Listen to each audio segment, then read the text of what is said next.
Good afternoon, Matador soccer fans. Once again, Kevin Strauss with James Jewett for another edition of CSUN Matador Soccer. This time, it's with the Conference Tournament Championship on the line as the number 25 ranked Cal State Northridge Matadors take on the 18th ranked UC Irvine Anteaters here at Anteater Stadium on the campus of UC Irvine. The Matadors finished regular season number 2 in the South Division to UC Irvine, so Irvine gets to host this match for the conference title, but no stranger to conference championships on the road, James. The Matadors in their second straight conference tournament championship. They defeated UC Davis on the road last season by a score of 1-0 to win their first conference tournament title and their third overall Big West championship. They'll have to do it against a team today that's beaten them twice already this season. UC Irvine, a 1-0 win at Matador Field in October, and then 2-1 just 8 days ago last Saturday. The Matadors lost here 2-1, and it'll be a tough road for Northridge to climb. UC Irvine winners of their last 6 matches, but Northridge with a couple of wins this week in the Big West tournament to get this far.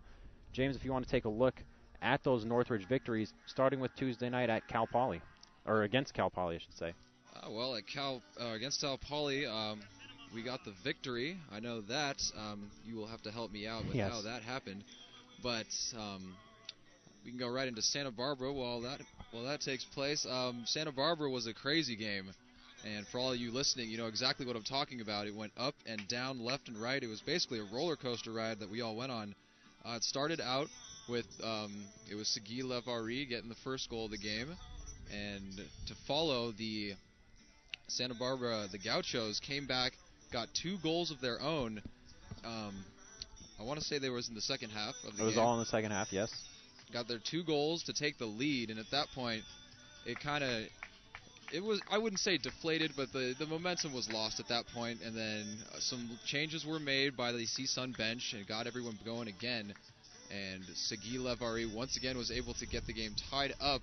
I'm going to call it the Tercius assist. He didn't feed him the ball, but Tercius' hard work got himself into the box in a position where he ran out of space, and the defender tried to play the ball, fouled him in the box, and it was given the PK, and Segui Levari put that one home to tie it up 2-2, and then shortly after that, did the red card again come at that point? Well, there was the first red card was the second yellow card, actually. That came before the second goal for CSUN. So the Matadors were down 2-1, but they were up a man, and that's when the foul was made for the PK.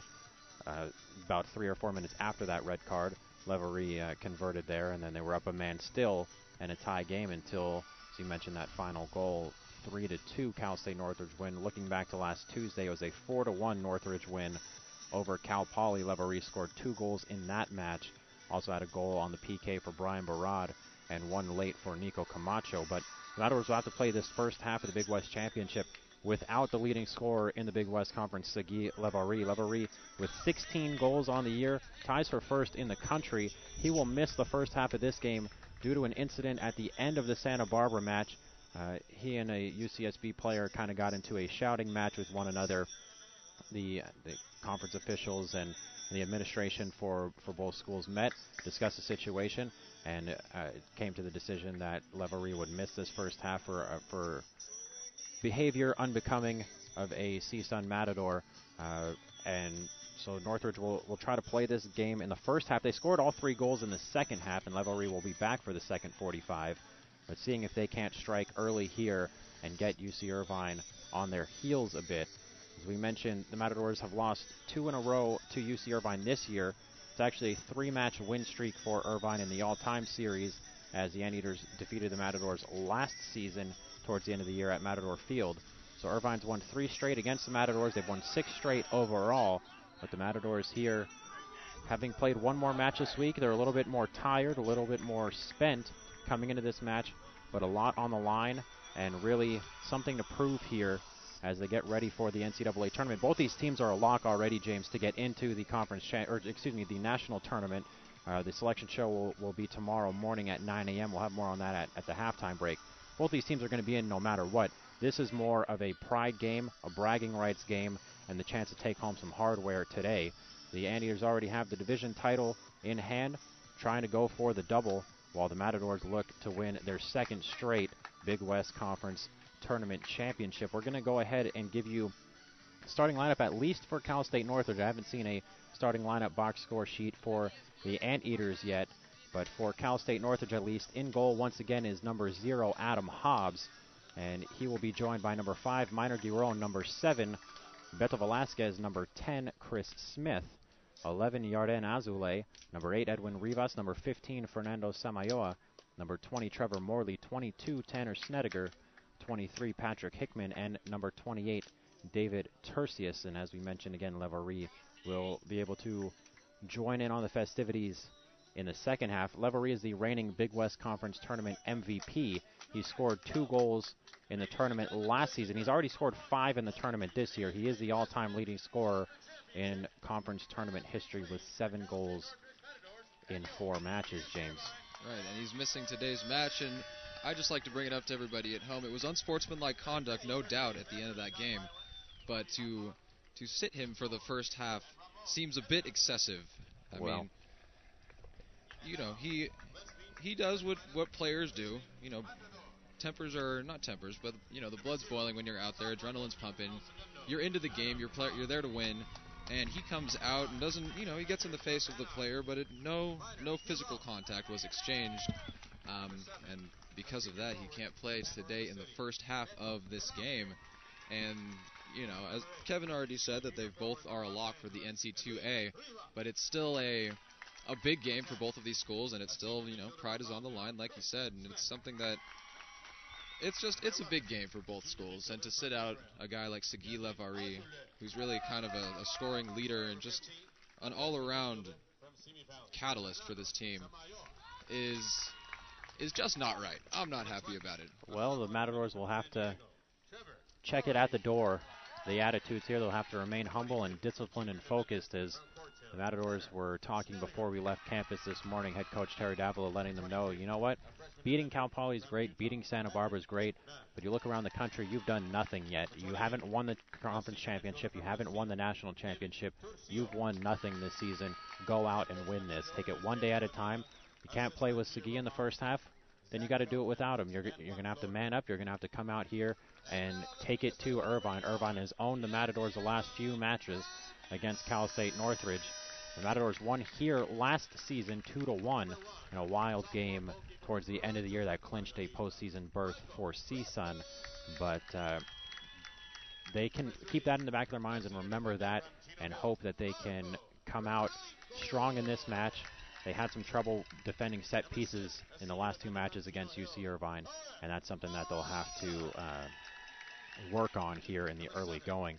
We do have the starting lineup now for UC Irvine as they're standing in front of us being introduced. I'll go ahead and give that to you, James, if you want to write that down so we have that through the match. Starting in goal is number 1, Michael Breslin. He is joined by number 3, Marco Franco is the defender. Number 6, Tarek Morad is a defender.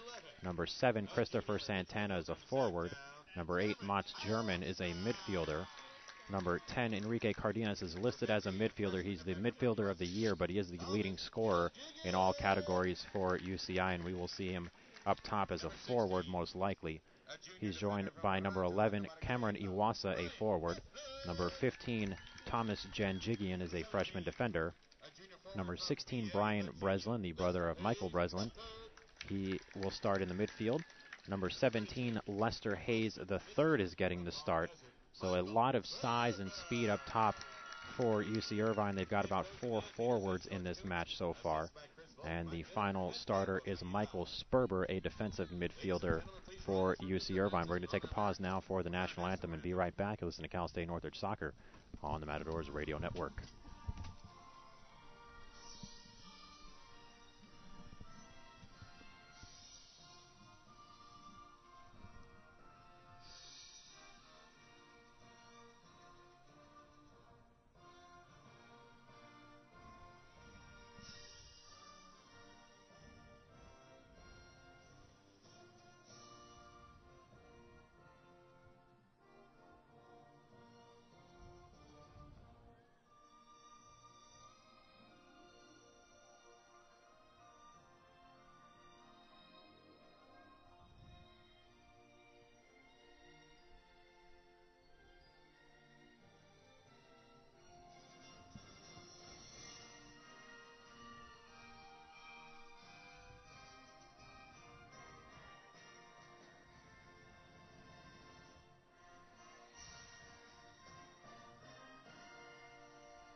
And back we are, Matador soccer fans. Kevin Strauss with James Jewett here at Anteater Stadium on the campus of UC Irvine.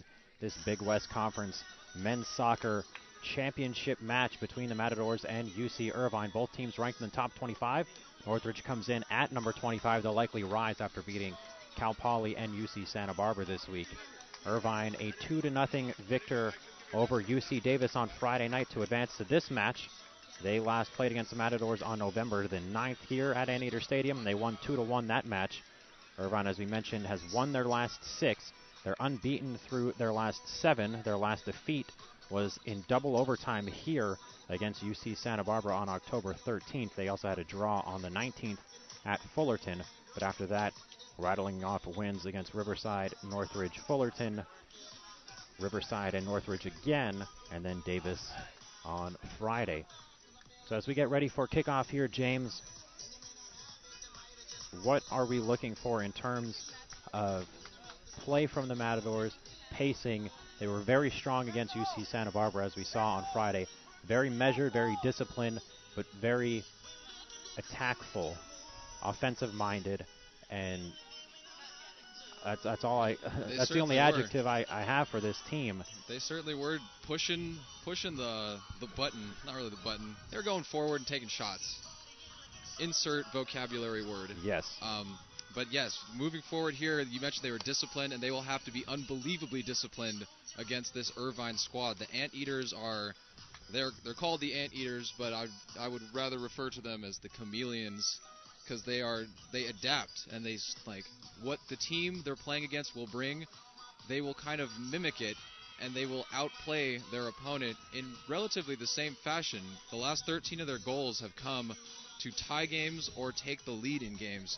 So they're a team that grinds, they're a team that's tough, and they just know how to get the job done. They don't do anything too flashy, and they just get the job done. Cardenas out there is leading them in all goal-scoring categories. That's number 10.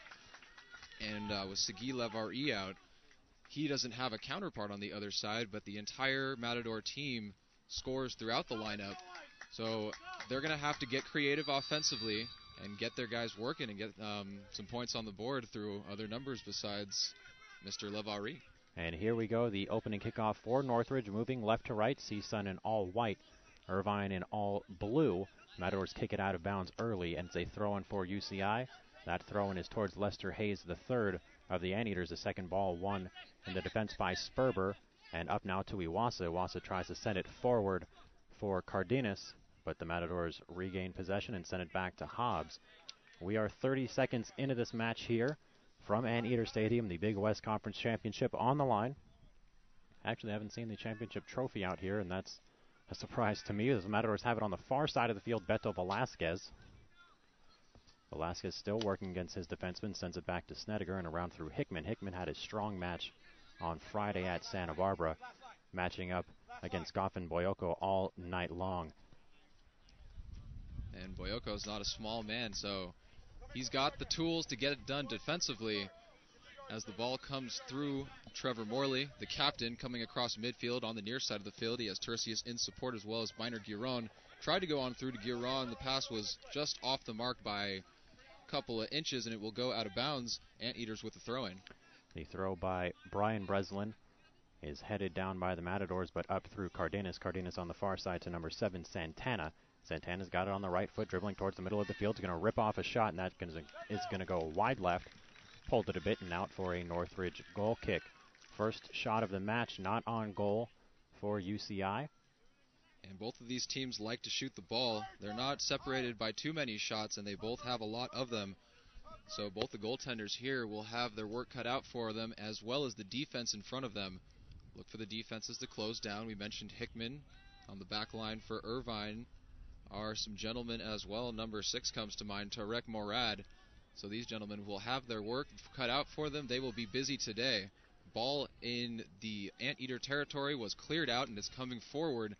On the chase is Cardenas. Hobbs comes out of his box to play the ball. Kicks it high up into the air. Getting a head on it on the back line is number 15, Jan Jigian. Send it forward into the midfield where it was under contention momentarily, and the Matadors come out with it. Sliding Coming forward, Azule. Azule is dispossessed by number 11 on that squad, Iwasa. Switching on through to the back of the defense and moving forward through the air are the Anteaters.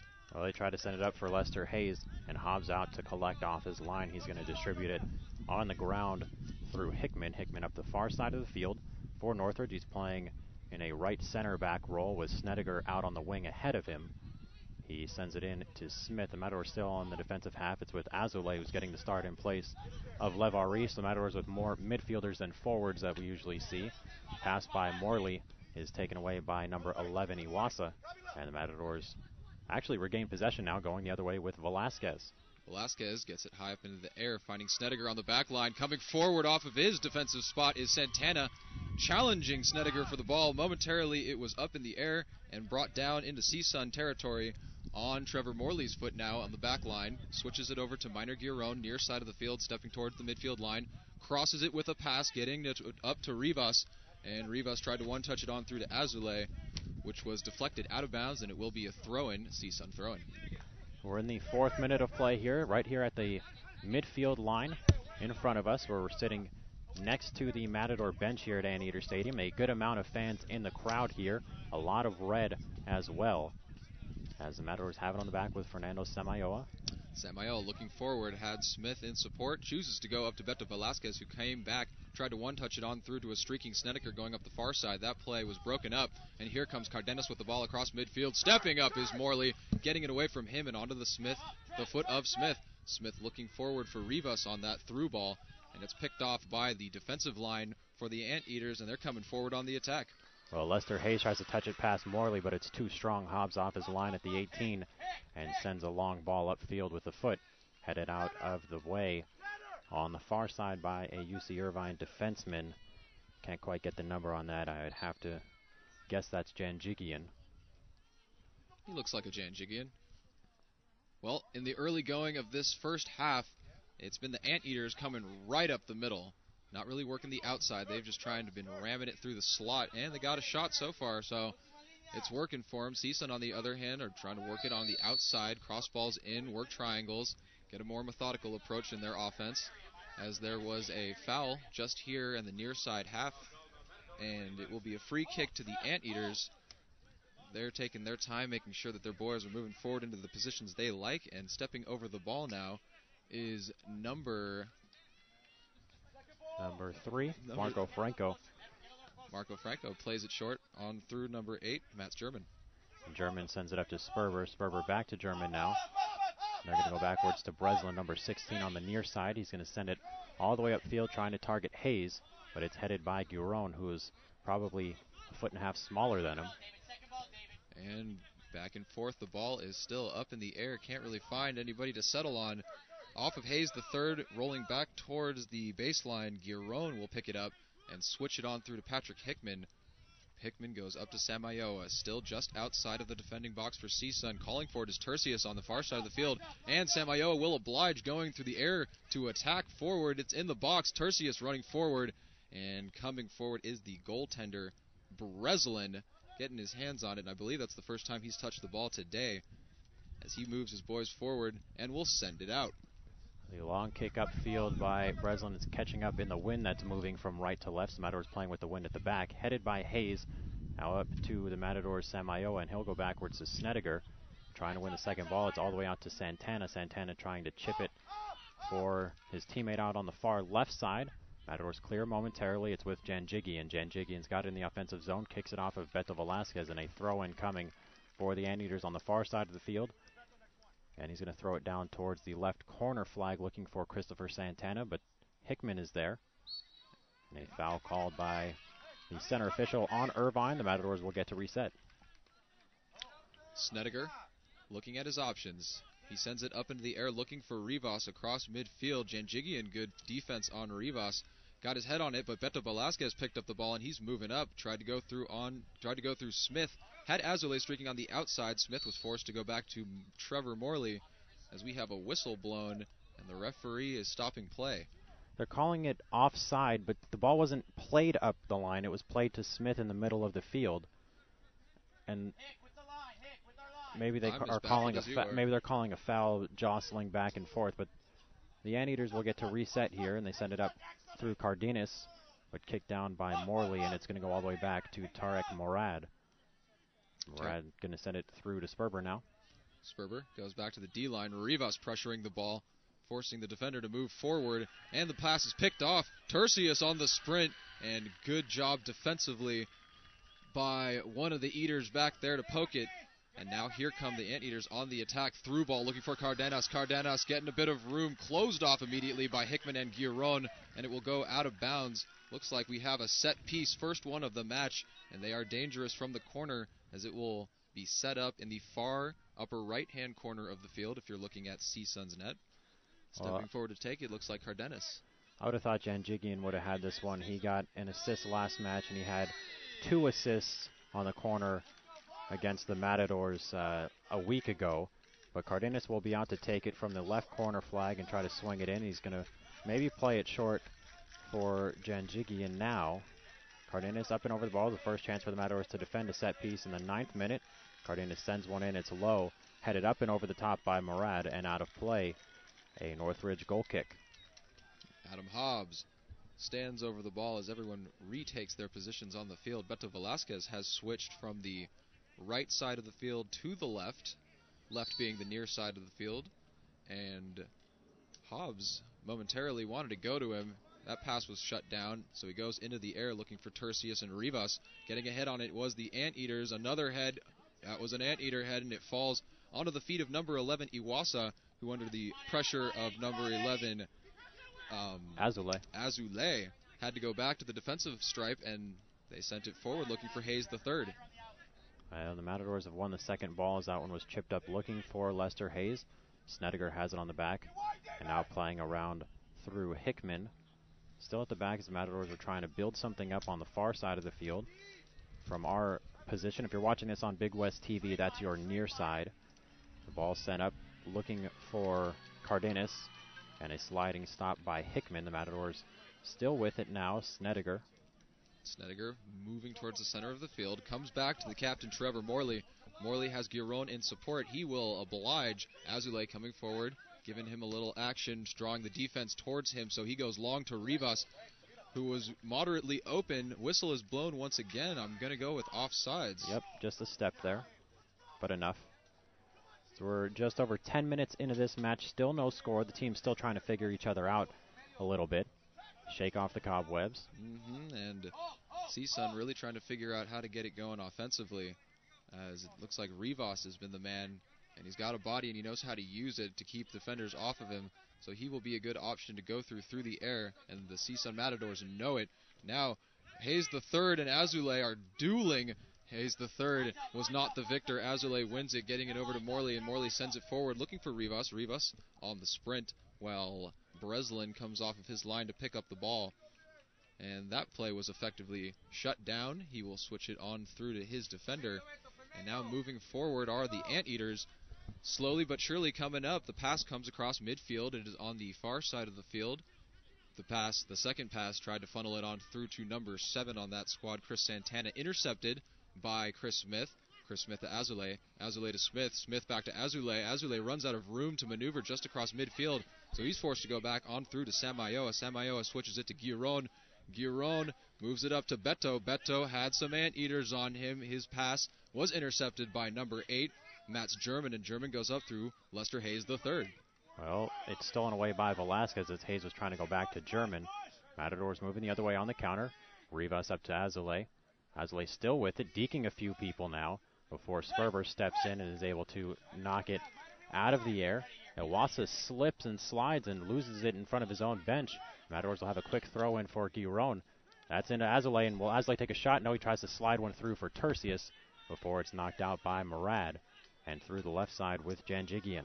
Janjigian looking forward, finds Chris Santana. Santana had to go right back to Janjigian. Janjigian funnels it on through to the one-touch from number 8, Matt's German, getting it on to the foot of Cardenas. Cardenas going one-on-one with Snedeker. Fancy move to slip one back down to the corner. The cross tried to come in. Hickman stepping forward, getting his body on it, and now it's on Chris Smith's foot, who goes up through Tercius as the attack mounts. Well, let's see if Tercius runs the speed here. The Matadors don't have numbers. He tries to slide it to Rivas, and it's knocked down by German. Up to Iwasa. Iwasa trying to send it long for Hayes at the right corner, but it's out of bounds. A Northridge throw in. 12.5 minutes gone by here. The Big West Conference Championship match at UC Irvine, the Matadors and Anteaters. And the Matadors reset play. Samayoa has it at the top of his defending box, moves it up the field to Chris Smith. Smith goes back to Samayoa, and Samayoa switches it on to Giron. I feel like I've seen that play before. This time Giron goes up through to Tercius. Tercius got a touch on it. Touch was too heavy, and it flies out of bounds, and it will be a throw into the Anteaters. In their own defensive zone, Brian Breslin, number 16, looking for Iwasa 11 in some space. He's going to go long, but only up to Giron. Couldn't get it all the way to Hayes. Giron's header finds Tercius. Tercius doing battle against German. He's got on the left side. He's going to run towards the box before he's muscled off by Marco Franco, one of the top defenders in the league. Franco will send it out to Iwasa here on the line. Iwasa boots it coming across midfield, trying to find Santana. Santana gets his first touch on the ball. 50-50, Snedeker and Santana going for it. Santana is out on top, and the pressure from Snedeker was too much. He's forced to come back to his defensive line through number 6, Tarek Morad. And big-time D-man, number 3 on the back line, now has it Marco Franco. He sends it up, hitting number 11, Iwasa. Iwasa under pressure from Giron, and that pressure eventually led to the dispossession. Chris Smith now with the ball and switches it through to Rivas. Rivas going against Franco. It's kicked away, but only back to Smith. Northridge will reset in the midfield. Azule up to Velasquez. Velasquez tried to touch it back, but not on the same page there. Stolen by Iwasa. Iwasa is bounced off the ball by Samayoa. Could have been a foul called there as he stepped right into his path. A play on, says the referee. Northridge has it back at the defense. It's a really slow match so far, almost 15 minutes in. Nobody really trying to break things open in these early stages and waiting for the other team to show something at the last second. Rivas has it now. They wanted a handball on that play. Didn't get it. Lester Hayes, the third, blasting through Minor Giron, met by Trevor Morley, and Trevor Morley slowed him up enough for the defense to get back. His cross knocked out of bounds by the Matadors, and number 16 comes forward, Brian Breslin. He's on the throw-in, and he's looking at Iwasa. A throw-in up the right side looking for Iwasa. It's headed out by Giron, and a closer throw-in down towards the corner flag here. And slowly but steadily, it's not a traditional way to go up the field, but they're doing it, throw-in after throw-in. They finally got a little bit of room. Number 16 tried to cross it into the box, and Breslin's cross knocked down. And another set piece coming up for the Anteaters. They're on the opposite corner now. And Janjigian is going to come up to take it as Matadors get a sub ready to check in at the next opportunity. Brian Barad will come in for Northridge. Not quite yet, as the Anteaters have possession. Janjigian looking to swing it in with the left foot. Mats German is right next to him. 15.5 gone by. Swings that in towards the far post. Headed out by the Matadors, and another corner kick on the far side of the field from our vantage point. And Cardenas will go out to take that one and swing it in with the right foot. Yep. Switching feet from left to right, switching sides from left to right. Janjigian coming back across the field. Looks like he could be a support man to go for the short pass, as well as number 32, who's out top, Sperber. Everyone else is in the box besides number 8, Mats German, as well as the final defender, Marco Franco. Numbers in the box. Ball goes up. Cardenas sends it in towards Lester Hayes. The third goes up, and getting his head on it was number 15, Samayoa. Matadors sprinting to the ball, trying to get there first. Shot came through. Hobbs with the easy save, and he's getting things going quickly up into the air. Lands in midfield. Number 8, Mats German, was the first man to get there. He kicked it forward, and it bounced off of the hand of Chris Smith, and it will be a free kick to the Anteaters at just about midfield. Brian Barad getting set to check in with 16:39 left in this first half. Both teams still trying to break through onto the scoreboard and break through to gain a little momentum. Not that teams are looking stagnant out there. They're moving the ball well. It's just that each team has met each challenge. And now it is Marco Franco. He puts a low-bearing cross towards the box from midfield on the free kick. And it's blocked down by the Matadors now with Rivas. Rivas going against 3 of the Anteaters. 4 of the Anteaters sliding in, and he's able to one-touch it on through to Beto Velasquez. Beto moving forward, trying to figure out his measured attack, and it's stripped from him. Tarek Morad coming forward and doing good job defensively for the Anteaters. The clearance from Irvine will come up past midfield, and it will be a throw into the Matadors on the far side. Sub coming in now for Cal State Northridge, number 9, Brian Barad, in for number 11, Yarden Azule. So the Matadors going back to a 3-forward formation. Barad will likely be on the far right side, Beto Velasquez out towards the left, and Edwin Rivas in the middle for the Matadors. David Tercius will head back into that midfield wing role. Northridge with the ball, sending it upfield, looking for Beto Velasquez. He's offside. The referee didn't see it. Now he does. And he was just a step off past Breslin. 18 minutes gone by here at Anteater Stadium. Still no score between the 25th ranked Matadors and number 18 UC Irvine. Winner gets the automatic bid to the NCAA tournament. The other will be an at-large selection, no doubt. And you mentioned offsides. I believe that's 3 offsides for the Matadors so far. And if anyone was listening to the game on Tuesday, I believe it was, a good thing or a bad thing. They're going offsides. Lots of offsides in that game, but they ended up winning and got a goal because the run was timed perfectly. Ball now in the corner. Anteaters on it. Cross coming in on the ground. It trickles into the box. Number 7 with the rip, and it sails just wide as off the initial rip. The rebound came. Adam Hobbs dove to the right post, and he tried to funnel it through. That was number 7 on that squad. Chris Santana just tried to touch it into the wide open right side of the net, and it went just wide. Inches wide. That's a bullet dodged, Kevin. Well, 4 shots now taken for UC Irvine. The Matadors have yet to even attempt a shot. You mentioned the offsides, and it will be good when the Matadors can time it just right. They'll have the inside step. So we saw 15 offside against Cal Poly. The Matadors scored 3 of their goals from those runs. It's up left for CSUN here in front of the Irvine bench, and a throw-in coming. Beto Velasquez is going to take it.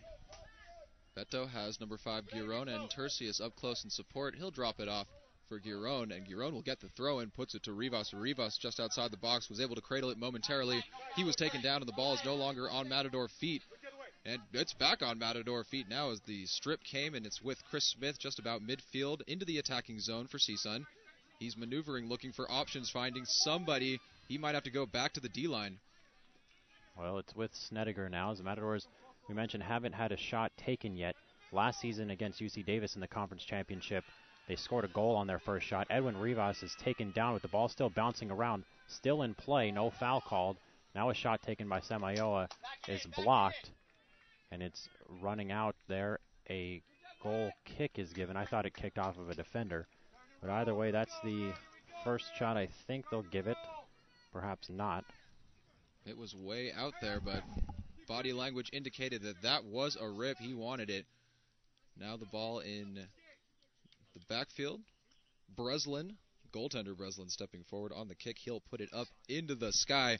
Looking for Lester Hayes, the third, none other than.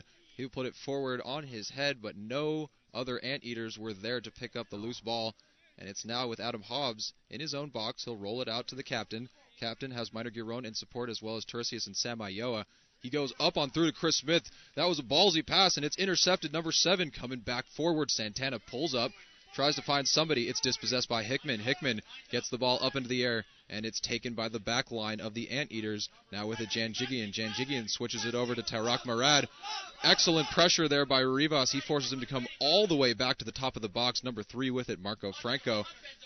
He'll put it on to the near side of the field. Now trying to get across midfield are the Anteaters. Unsuccessfully so. Intercepted by Beto Velasquez. And now Chris Smith has the ball.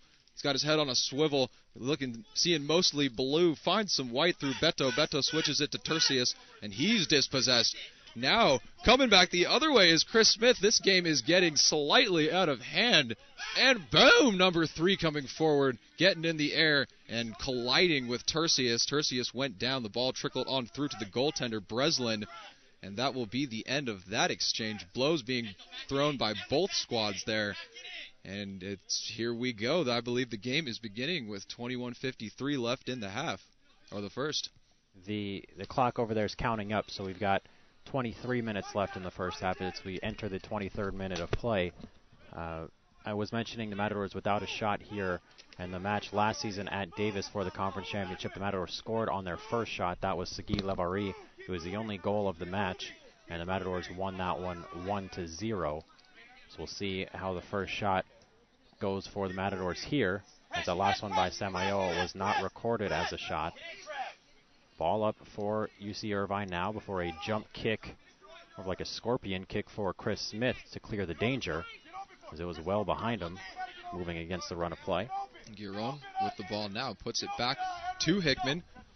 Hickman getting Kevin Strauss's endorsement throughout this season, puts it up onto number 22, Tanner Snedeker, and he'll switch it back to Morley.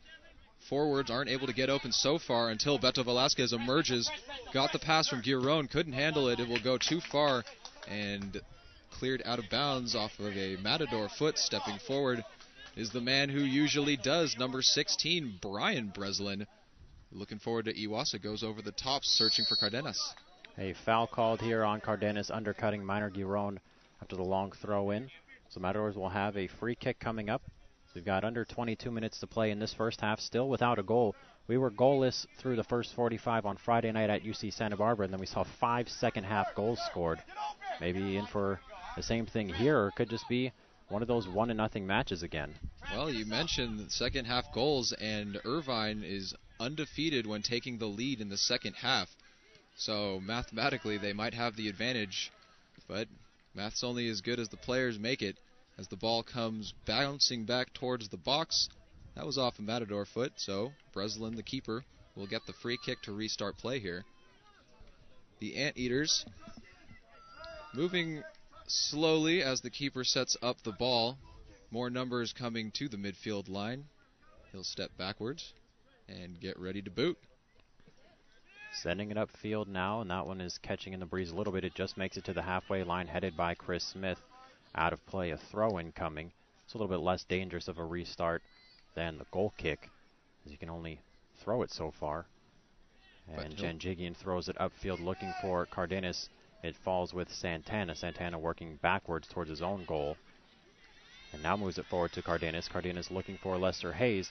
The Matadors come out and sliding, and out for a corner kick as Hobbs came off his line and looked to grab the ball. It went past everybody and out of play. The center official calling for a corner, and the Matadors appealing that they never touched it. But either way, it'll be out on that far flag. And the fourth corner kick of the afternoon for UC Irvine today. Irvine doing what they do best, grinding it out, and they will have another set piece. Lots of blue jerseys in the box. Overcrowding, if I may, and Beto Velasquez comes forward to take away the space of Janjigian, as well as number 8 out top, Mats German. Ball goes up into the air, looking for the back post, getting a hand on it. Superman-style punch from Hobbs. It's still not out of danger yet, though. Number 7 on that squad tried to put it in, Chris Santana for the Anteaters, and it's cleared out by the Matadors only as far as Sperber, who gets to it and gets it to Cardenas. Cardenas gets the first step on Beto Velasquez. He goes down, trying to funnel it on through. That is intercepted by number 22, Snedeker, who puts it upfield once again. It's with Lester Hayes now as the Anteaters have won the second ball. Hayes is going to go backwards towards Janjigian, and they'll reset from the back as Cal State Northridge and UC Irvine still without a score. Under 20 minutes to play now in the first half. It's with Brian Breslin on this near side closest to us. He's trying to send it upfield for Iwasa, and it sneaks through Giron, so it's with him now. And he'll pop it through, coming towards the box. Hickman, good clearing attempt. I think offsides was option for, but not gotten. Cleared up now. Rivas chasing it down. Number 3, Marco Franco on the chase with Rivas. He backs off, lets the goaltender come forward, kicks it up to Sperber. Sperber drops back to Franco, and Franco will go up into the air looking long, trying to find number 7, Chris Santana. Hobbs shutting that down. Cardenas getting an immediate head on it, looking back for the net. It didn't get too far, only to the defensive line of the Matadors as they take possession and move it upfield. Things are opening up a little bit at the back for the Matadors now. Defensively, they've got to be careful here not to be caught on the counter. As Beto Velasquez working against Brian Breslin, shakes him off, and let's see if he can get a cross in. He's got it on the right foot now, working back towards the box. Chips one, actually, it's on the ground to Smith at the top of the box. Smith lines up a shot, and that one is knocked down by Michael Breslin right in front of the crossbar. The first shot, and it's on goal, I should say. As a shot on goal for the Matadors. That was a little bit closer than Smith's shot that he ripped at Fullerton that found the net. But a good idea there for the senior midfielder, as a foul is called on Chris Santana for a foul on Samayoa going up for the header. And just dirty dukes by number 7, Beto Velasquez. He got the ball between the legs of a couple of Anteaters before making that feed up to Chris Smith, and he got the rip. Guiron now takes the ball away from the Anteaters, gets it up to Tercius through the air, and that's dispossessed by number 8. The battle continues. Number 8 goes down on that squad, and stepping forward, Samayoa tried to get it on through to Rivas. Rivas couldn't get to it, and it came all the way back to the goaltender, who put it sky high. Well, it's headed back towards him by Samayoa, and Breslin will get to pick it up now, and more comfortable throwing it as his last 2 clearances on the ground didn't make it to the midfield line. It's on the far side now with Lester Hayes, and Hayes up through Cardenas, the 1-2. He's going to try to chip it out right for Iwasa, working down towards the right corner flag. Iwasa's got it on his foot against Guiron. Sends one back to the back post, flicked all the way through by Snedeker. It's with Janjigian, and his cross is blocked out. And another corner kick coming up for UCI, their 5th of the day. And here's the question, UCI fans. Are you going to change it up? Every time you've gone for the box, looking for the back post, it hasn't worked yet. You do have options in Sperber up close to change the angle on the cross end. And once again, Sperber in support. Lots of numbers in the box, and they're crowding just outside the goaltender Hobbs. Cardenas stepping forward to take this kick as substitutes get ready for the Matadors. Cross comes in low, goes near post this time, and it will fall back out to the top. German picking it up, whistle on the play as the Matador is down in the box. A yellow card shown to Thomas Janjigian for UC Irvine for a foul on Minor Guiron. So Northridge will get a free kick from the box now as they're calling for the trainer. The clock is stopped as we're in the 29th minute of play, and the Matadors have a full line change now as I've glanced and see 5 Matadors getting ready to check in. Victor Vasquez, Carlos Benavides, Marino Peixoto, Carlos Gonzalez, and Nico Camacho. They'll only get to bring in Vasquez right now for the injured Guiron. I'm sure they'll opt to sub him out because he was going to sub in for him anyway. 28:47 gone by, and the yellow card for Thomas Janjigian. And he's back. He's back, Kevin, number 24. Carlos Gonzalez. Getting another start here in Irvine. Or not a start, but he's getting on the field once again. He did big things for the Matadors and UCSB. Let's see if he can break through this game for the Matadors against UC Irvine. Score is still 0-0 in this first half, as Minor Guiron gets back to his feet and gets a sportsmanlike applause from everybody, both red and blue in the stands. He looks like he'll be okay. Substitutes getting ready to check in. Just the one sub coming in for the injured player in Guiron. So Victor Vasquez will get to come in now. The rest of the Matadors will have to wait for the ball to go out of play. So just Vasquez for Guiron, and the next time the Matadors have the ball on the dead ball, they'll bring in the rest. Guiron getting looked at now, and it looks like he's got a bloody nose. Maybe took a knock to the face there, and that's what resulted in the yellow card. Well, whistle blows, and the game will come back to you live from UC Irvine with Kevin Strauss and James Jewett. Adam Hobbs puts it into the air, and it's searching for Beto Velasquez. He gets a chest on it, puts it back towards just into the match of Vasquez, who chased down the ball. Didn't get a touch on it quite yet. Samayoa picks it up, gives it to Smith. Smith back to Hickman. Across the midfield line. Now Hickman with it. Switches it over to Snedeker. Busting across the midfield is Snedeker, and he finds Berad on the far side of the field. Berad still with the ball, looking for options. He'll go in the air, trying to find Rivas. That pass is intercepted. Big Lester Hayes, the third, steps forward. He's met by several Matadors. He drops it off for his teammate, number 7, Santana, and Santana gives it back to the D.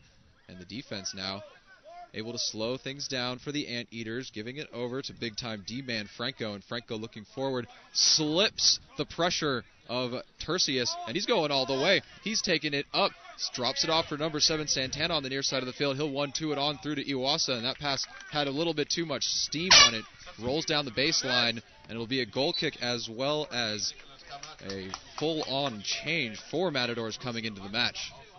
Well, for Cal State Northridge, Carlos Gonzalez for Edwin Rivas, Carlos Benavides for Chris Smith, Nico Camacho for David Tercius, and Marino Peixoto in for Beto Velasquez. Peixoto. He's got speed, and he's going to use it here today, everybody. Adam Hobbs signaling he wants someone to come back and support, and no one really obliges, so he's forced to go up into the air, and it'll land about midfield, as where it always does. Getting ahead on it first are the Anteaters. It trickles on through Snedeker, kicking it out of bounds off the feet of Cardenas, and it will be a throw-in just past midfield into CSUN's defending territory on the far side of the field. Stepping forward is the man who recently received the book, Jan Jiggian, throws it on to Lester Hayes III, and after a series of headers, it will go right back out of bounds. And here we go again, slowly and steadily moving it up the field through a series of throw-ins are the Anteaters on the far side. They put it into the center. Cardenas unable to get his foot on it. He goes down to the turf. Rivas getting a little shove from behind. No foul, the referee says, is now the defensive line for the Anteaters. Number 3, Marco Franco, puts it high into the air. Hickman will settle things down, trying to get it on through. Ooh, and it almost is intercepted as the pass came from Snedeker on to Samayoa. Samayoa goes through the air searching for the freshman Gonzalez. Gonzalez gets room, and coming off his line, Michael Breslin jumping up into the air. What would have been a sure header goal for number 24 stops that play and a potential goal, and will now reset through his defenders. Well, 32nd minute of play here, still scoreless. Marco Franco sending it upfield for Irvine, looking for Iwasa, but it's just too tall for him. Matadors win it.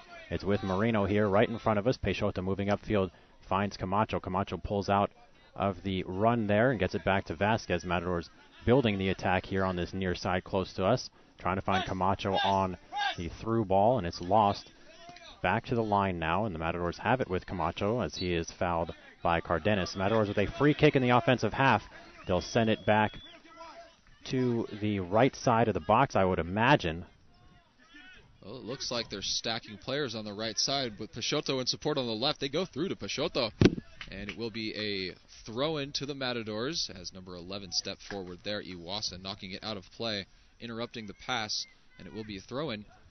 Momentarily waiting for everyone to get settled. He'll put it into the box, actually. Not there for long, though, as number 24 Gonzalez forced to come out, goes right back through onto Vasquez, and Vasquez puts it on the foot of Samayoa. Samayoa gives it right back to him. He'll chip it to the back post, and diving for it, Breslin barreling through Brian Barad in the process, getting it out of the air, and once again stopping an attack from the Matadors, who have caught a little bit of steam coming forward. The offense is now churning in full force. Well, they're going the other way now as that one was headed by Morley. It's back up to Vasquez, and Vasquez trying to work backwards through Hobbs. That one is a little bit dangerous there, as he would have been better off just sending it upfield. Hobbs now kicks it down looking for Gonzalez. Second ball is won by Camacho. Camacho with it, dancing between a couple of Anteaters, able to get it over to Peixoto. Peixoto moves it back to Vasquez, and Vasquez all along the midfield gets it to Samayoa, and he'll nifty chip there, gets it over to number 6 Benavides, and Benavides juggles it a bit, gets his dome on it, passes it right back over to him, and he goes back to the defensive line.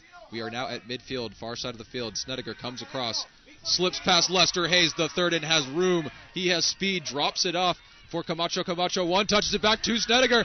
Snedeker has the blast in the box. Great save. Michael Breslin coming forward, taking as much away as he could. That is the angle, and good save. Will be a corner kick to the Matadors. First set piece for CSUN, and we're coming to the final 10 minutes of the first half as they set up. Well, Peixoto will send it in here low towards the near post. It's headed up in the air by Sperber. Headed again by Snedeker. Still in the box. Now the header by Morley, and that one is saved. And that's still on the end line. No, it goes out of play. Another corner kick. That one bounced around a few times. Snedeker with the best chance there, and another fine save by Breslin in goal, and he's showing why his goals against average is about 0.8. Doesn't give up a lot, and one of the top keepers in the league. Would have been my vote for the goalkeeper of the year. Did not get that title, but anyway, Peixoto takes it from the other side, sends one towards the top of the box looking for Snedeker. Again, it's still in the box now with Morley. Morley back to Camacho. Camacho trying to find space for a shot. Pulls out of it and chips it towards the right side looking for Marino. Marino's got it in the box.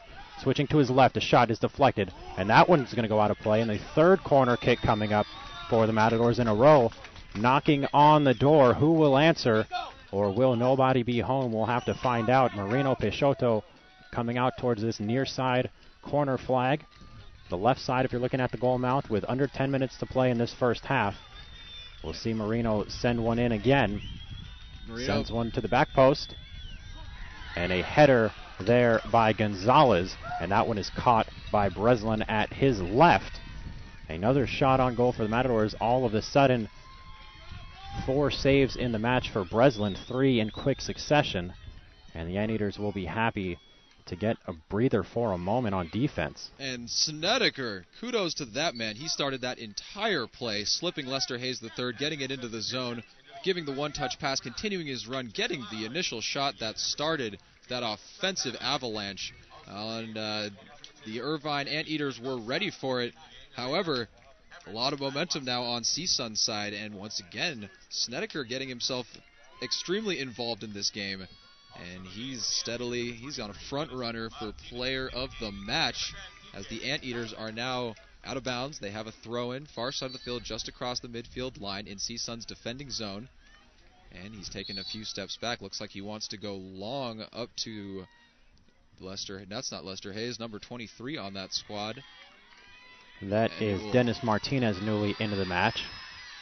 Other subs, Martinez came in for Cardenas, Andy Mendoza in for Cameron Iwasa, and Mitchell Alvarez in for Chris Santana. Alvarez scored the only goal in the match between these two teams at Matador Soccer Field.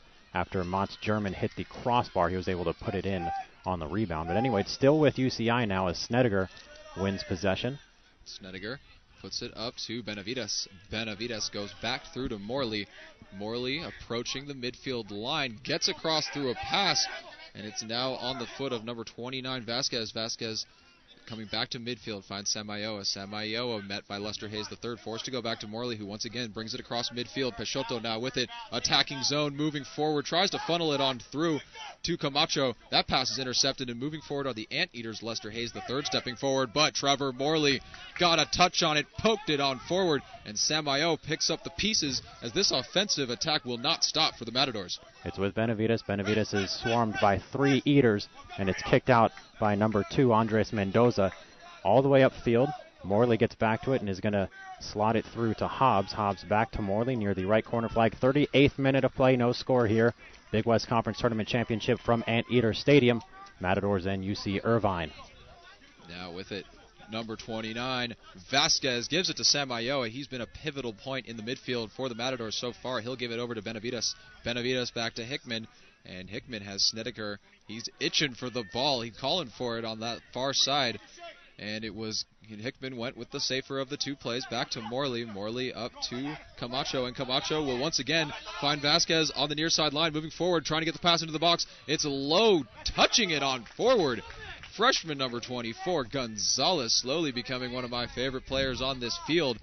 Nipped it on through, and Breslin once again getting his goals against average higher, albeit barely. It will be a quarter, maybe even less, .000 of a percentage, but nonetheless making himself known here on the field today. Well, it's headed back by the Irvine defense to Breslin. Giving chase is Camacho, forcing Breslin into a poorly taken clearance, and it's out for a Northridge throw-in right in front of the Irvine bench here in the offensive zone. Victor Vasquez will take it. He throws it short to Carlos Benavides. The Matadors have time. They send it through to Fernando Samayoa, and they'll switch the field with Snedeker. Still in the offensive half now, but kicked back towards the Northridge net by the far side player. Can't quite catch his number for UC Irvine. Mitchell Alvarez, I believe it is, number 9 now on that left forward. But Samayoa with it now with the Matadors. Samayoa puts it on through to Camacho. Camacho getting some pressure there. Find number 23, Martinez, forced to go back on through to Hickman. Hickman switches it to old reliable, the captain, number 20, Trevor Morley, who finds once again 29, Vasquez is making himself readily available on his near side line in the attacking zone, and they're going through to him. And a lot of attack is beginning from Morley to Vasquez. That's a matchup that will continue to be prodded into UC Irvine as we have a substitution. Pole, Shona for Bartra checking into the match for the unbelievable play of Tanner Snedeker, number 22, who is checked out and is getting rest. As the ball, high contention in midfield, Peixoto doing work against one of the Eaters. Eater came out on top with it. Breslin got it. Peixoto would not stop hounding the ball, and that clearance will be out of play, and it will be a throw-in to the CSUN Matadors. Victor Vasquez will take this throw in almost the exact same spot as before. As you mentioned, Shona Bartra in for Snedeker, as we've got under 5 minutes to play now in the first half. And that throw-in comes to Marino. Marino up to Carlos Gonzalez, but he tripped over the ball there. Sperber tries to clear it. Marino hounding him, and the Matadors have won the ball back with Samayoa. Samayoa puts it on. First touch of the match for Paul Shona Bartra as he brings it across midfield line. And we'll put it on through to Hickman, who's now playing in Tanner Snedeker's position. Gets the one touch onto Brian Berrad. Berrad puts it towards the box. Blocked down. Used his head to do it. Was Tarek Morad. CSUN still maintains possession of the ball coming forward. Berrad getting around one of the Eaters, putting it towards the net. And it will go wide to the right from the sharp angle. Well, I think he might have tried to chip it to the back post and had it run just over his foot. Unlucky there for Brian Berrad. He had Carlos Gonzalez at the near post and Marino at the back. As the goal kick coming for Michael Breslin. 41 minutes and 20 seconds gone by. Under 4 to play here in this first half until the return of Segui Levari. Segui Levari. That'll be the thing to look for towards the second half, is how he changes the dynamics of this match, being the big man up top. As Breslin sends the goal kick down the far side of the field. Looking for the middle, it's headed by Benavides up to Gonzalez of the Matadors, and now Camacho as the Northridge trying to mount a run on this left side flank. Camacho puts it in, finding Gonzalez. Gonzalez taking it out of the air without much effort at all. His play will come back on through past half field, now right back across the midfield line to Camacho. Camacho moves it to Benavides. Benavides back to Vasquez. Morley with it. Will he go to his favorite outlet pass? Vasquez, no. He'll switch it over to Paul Shona Bartra, who's now looking forward. The Anteaters are pressuring more up in midfield, not letting the Matadors have any space in the center third. And once again, there it is. Trevor Morley goes to Vasquez, and Vasquez puts it on through to Samayoa. Samayoa had to momentarily avoid some pressure, and he's moving forward into the offensive zone. A couple of one-touches moving forward. Anteaters going down, and he went down hard enough to warrant a penalty, and it will be an Anteater free kick. And free kick? Just the Matadors are doing good work up top. Free kick the other way. The momentum has definitely shifted in the Northridge favor offensively. They're getting more runs at really all angles. Up the left side, we've seen a couple on the far right side the last minute or so.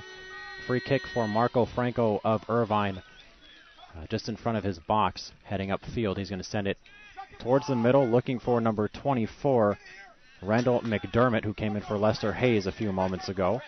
It's going to go all the way back, and now falling to the ground is Brian Breslin as he tried to send it back to Marco Franco, and the Matadors moving the other way, sending numbers. They've got 4 on 3, and here comes Brian Berrad towards the box. A sliding tackle, Carlos Gonzalez, and the ball's still around, and Breslin picks it up in a scrum. Matadors appealing for a foul there as Franco got his cleats in on Gonzalez, but nobody had possession. So Breslin is able to pick that up on a scare. 2.5 minutes to play in this first half, still scoreless from Anteater Stadium. And you can feel it coming now, James. It's one of these two teams is inches away from the goal.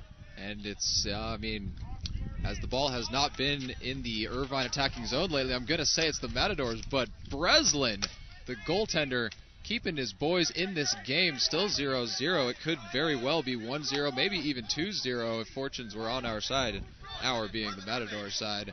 And number 24 has the throw-in. He's stepping back, going for a throw-in style corner kick as the Anteaters start flooding into the box. Everybody playing D. There's only 3 of them in there, but he'll do it anyway, putting it up top, finding somebody. Adam Hobbs juggling with the ball up in the middle, surrounded by White. Luckily for him, as he'll fall to the turf and be able to pull that ball into his grasp.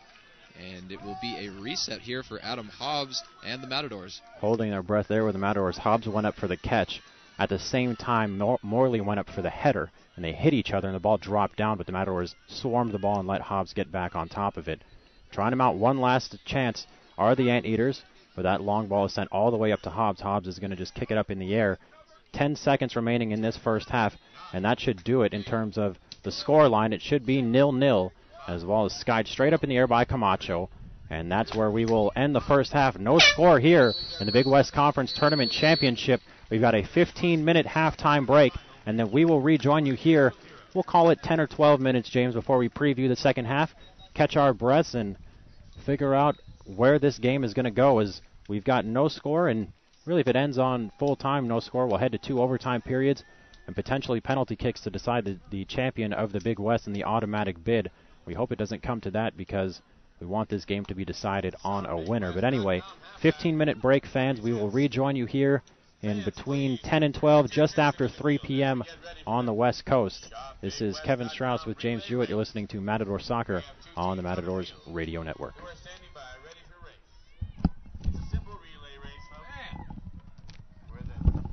Team member by the goal will dribble around the cones and pass the ball to his or her teammate, who will then race back to the goal. The first team to score a goal on Peter the Anteater will each win an official Big West Men's Soccer Tournament t-shirt from shopbigwest.com. Let's meet our teams. First we have Hot and Ian representing UC Irvine. And then we have Stephanie and Chloe representing Cal State Northridge. Fans, be sure to cheer on our contestants. Teams, are you ready? Checking the UC Irvine students who have lost their ID card. We have one here. It's Devin Alexander Mesa Riva.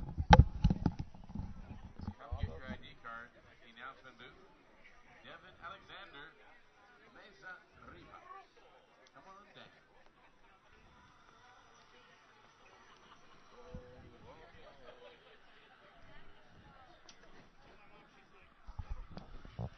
And welcome back, Matador soccer fans. Once again, we are here, halftime. No score, Kevin Strauss with James Jewett on the Matadors Radio Network.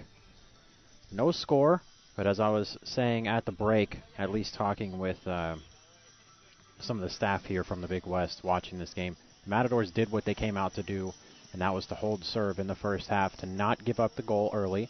UC Irvine scored an early goal on Friday night and really went down into a shell and defended the heck out of the game, and ended up scoring again late on a counterattack when Davis was sending all their players forward. So the Matadors were able to keep them off the board. They got a few looks at goal. They got a lot of confidence built up towards the end of the first half. It's no score as we head into the second, and the Matadors will have the return of Segui Levari, James. And that's going to be really our key to the second half, is how can Irvine pick up this new threat into the match, as they've done so well against Rivas, Velasquez, Barad, Gonzalez, all the men that the Matadors put forward. How are they going to contain Segui Levari, who's been spending this whole halftime break just getting shots at net, running up and down and getting loose for this match? He sat on the bench the first 45, but he is back eligible to play now.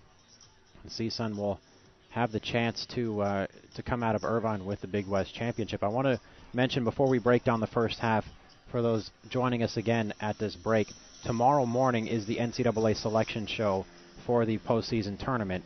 That starts at 9 a.m. on the West Coast. We are hosting a pancake breakfast at the Pub Sports Grill on campus in the University Student Union. We'll be there at 8:30. The show will start at 9. And fans, I believe it's a $5 ticket if you want food. You can come out and join us and hang out in the morning with a special menu from the University Corporation and the pub. They'll have pancakes and coffee, juice, whatnot. That will be tomorrow at 8:30. You can start coming in, and the selection show at 9. Find out where the Matadors will play in next week's NCAA tournament. As it stands right now, I have to believe out of this match that the winner will have an inside track at getting a bye to the second round and not have to play the first round match. The loser will host on Thursday night, probably an LMU or a Denver or one of those Western region teams that won their conference. So these two teams are very strong going into the postseason tournament, the NCAA tournament, James. And so a little bit this more is in this this game. is more for the hardware. This is also for, hey, can you make a statement to the selection committee? This is the last match of the season is right now. All of the other matches across the country are finished. This is the last one to be played before the bracket comes out tomorrow morning. So what final statement can these two teams make in the final half of regulation that's going to set them apart from the rest of the teams on the West Coast, potentially at the next level to earn a top 16 seed? Well, the Matadors are doing a good job so far making a statement. They have 4 shots on goal, which means Michael Breslin has 4 saves to his statistics sheet. And he's doing an excellent job. Kevin mentioned turtle style earlier, and that's what they've had to do, as the attack came just an onslaught of attack, just wave after wave after wave, just seeing nothing but white jerseys in the offensive zone were the Anteaters. And Michael Breslin and the defensive backline are doing a good job of keeping balls out of the net, but stopping them from shooting is something that the other players on the team will have to work on in this second half. And, of course, it's the return of the scoring champion, Sagi Levari. Yep. And, Kevin, they've been having good work up top. Everybody's been working together, and they've been using their speed and their cycling more without Sagi Levari in the lineup. So where do you think he's going to fit in, and what do you think they're going to do now that he's eligible to play with how well everything's been working so far? I've got to think that they're going to use him the way that they did against Santa Barbara, run the outside flanks that Beto Velasquez had, chip it across, and hopefully find him as a big target. In the championship at Davis last year, they were sending balls forward because that's the style of defense that Davis plays. They try to trap you like we saw against Cal Poly. Matadors went over the top. This is more of a strong, disciplined defense of UC Irvine. The Matadors are going to have to go around and try to cross it through people. Maybe they'll be able to catch them on a break, but Sagi is going to definitely be a target, at least early, for the Matadors in the second half. As we get set to begin these final 45 minutes of regulation, Irvine will get the kick. And they are moving from our right to left across the screen in all blue, and the Matadors in all white. And Lester Hayes III will receive it from Enrique Cardenas. There we go. Cardenas and Lester Hayes will get it going here momentarily. Whistles blown. Cardenas, one touches it back, and we're underway. We're going. Janjigian back to number 3, Franco. Franco puts it sky high, searching upfield, and will find Minor Giron's head. And coming forward to save that from going out of bounds was 28 Tercius, still in the midfield. Now CSUN Matadors have feet on it, and they go back to offensive threat from the backfield. Tanner Snedeker, who couldn't go forward, had no option, so go over to Morley, and Morley will set things up. And everybody for the Matadors that started the first half is in, with the exception of Yarden Azale, of course. Levari taking back his spot in the offense. He's up top. He's surrounded by Edwin on the left and Beto Velasquez on the right on the forward line. As he throw in on the far side looking for Iwasa. That's back down to Sperber and Brian Breslin. Breslin looking for his brother. Sagi Levari on the pressure, and goaltender Breslin gets it up and out of play. Number 11 flicking it on forward. Iwasa only finding Trevor Morley in a defensive position to clear it right back out. Sperber picking up the pieces from that, going to work against Tercius, gets it across midfield, albeit barely, under great pressure from Tercius, and he will kick it forward. It'll go out of bounds, and on the reset was number, can't grab him out there, but it is a Matador, and he put it back into play on through Morley, and Morley switches the field over to Hickman. Hickman has Beto up top, has Snedeker in support, goes right back to Morley under some serious pressure from Cardenas, so he goes up into the air, landing about midfield. Tercius able to pick up the ball, looking for Rivas. It goes through both Rivas and Breslin. Couple of Breslins coming together. Both the brothers collapsed on Edwin, and the ball was taken out of the defending zone. And here come Matadors once again on the attack. And it's with Beto Velasquez on the right side. He's working against Janjigian. Dribbles in towards the box, tries to chip one far post, and it goes just up and over that far corner. I don't think they'll give that as a shot. I believe that they just did. But I thought it was more of a cross gone awry up and over. A goal kick coming for UC Irvine.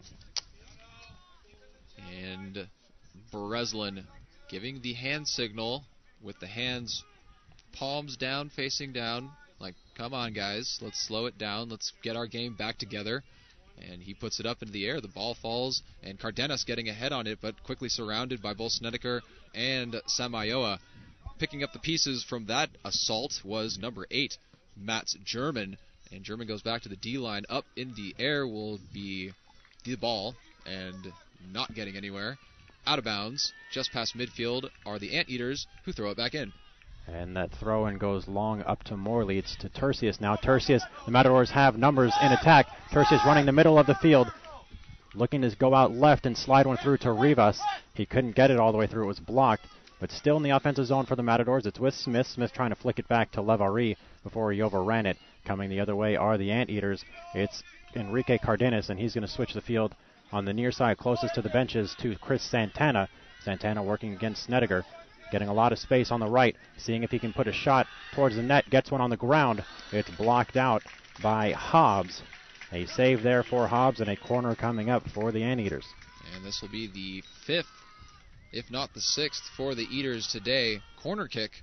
We're on the opposite side of the field, and the sun will be right in Adam Hobbs' eyes, looking forward for the rest of this match as it's setting over here at UC Irvine.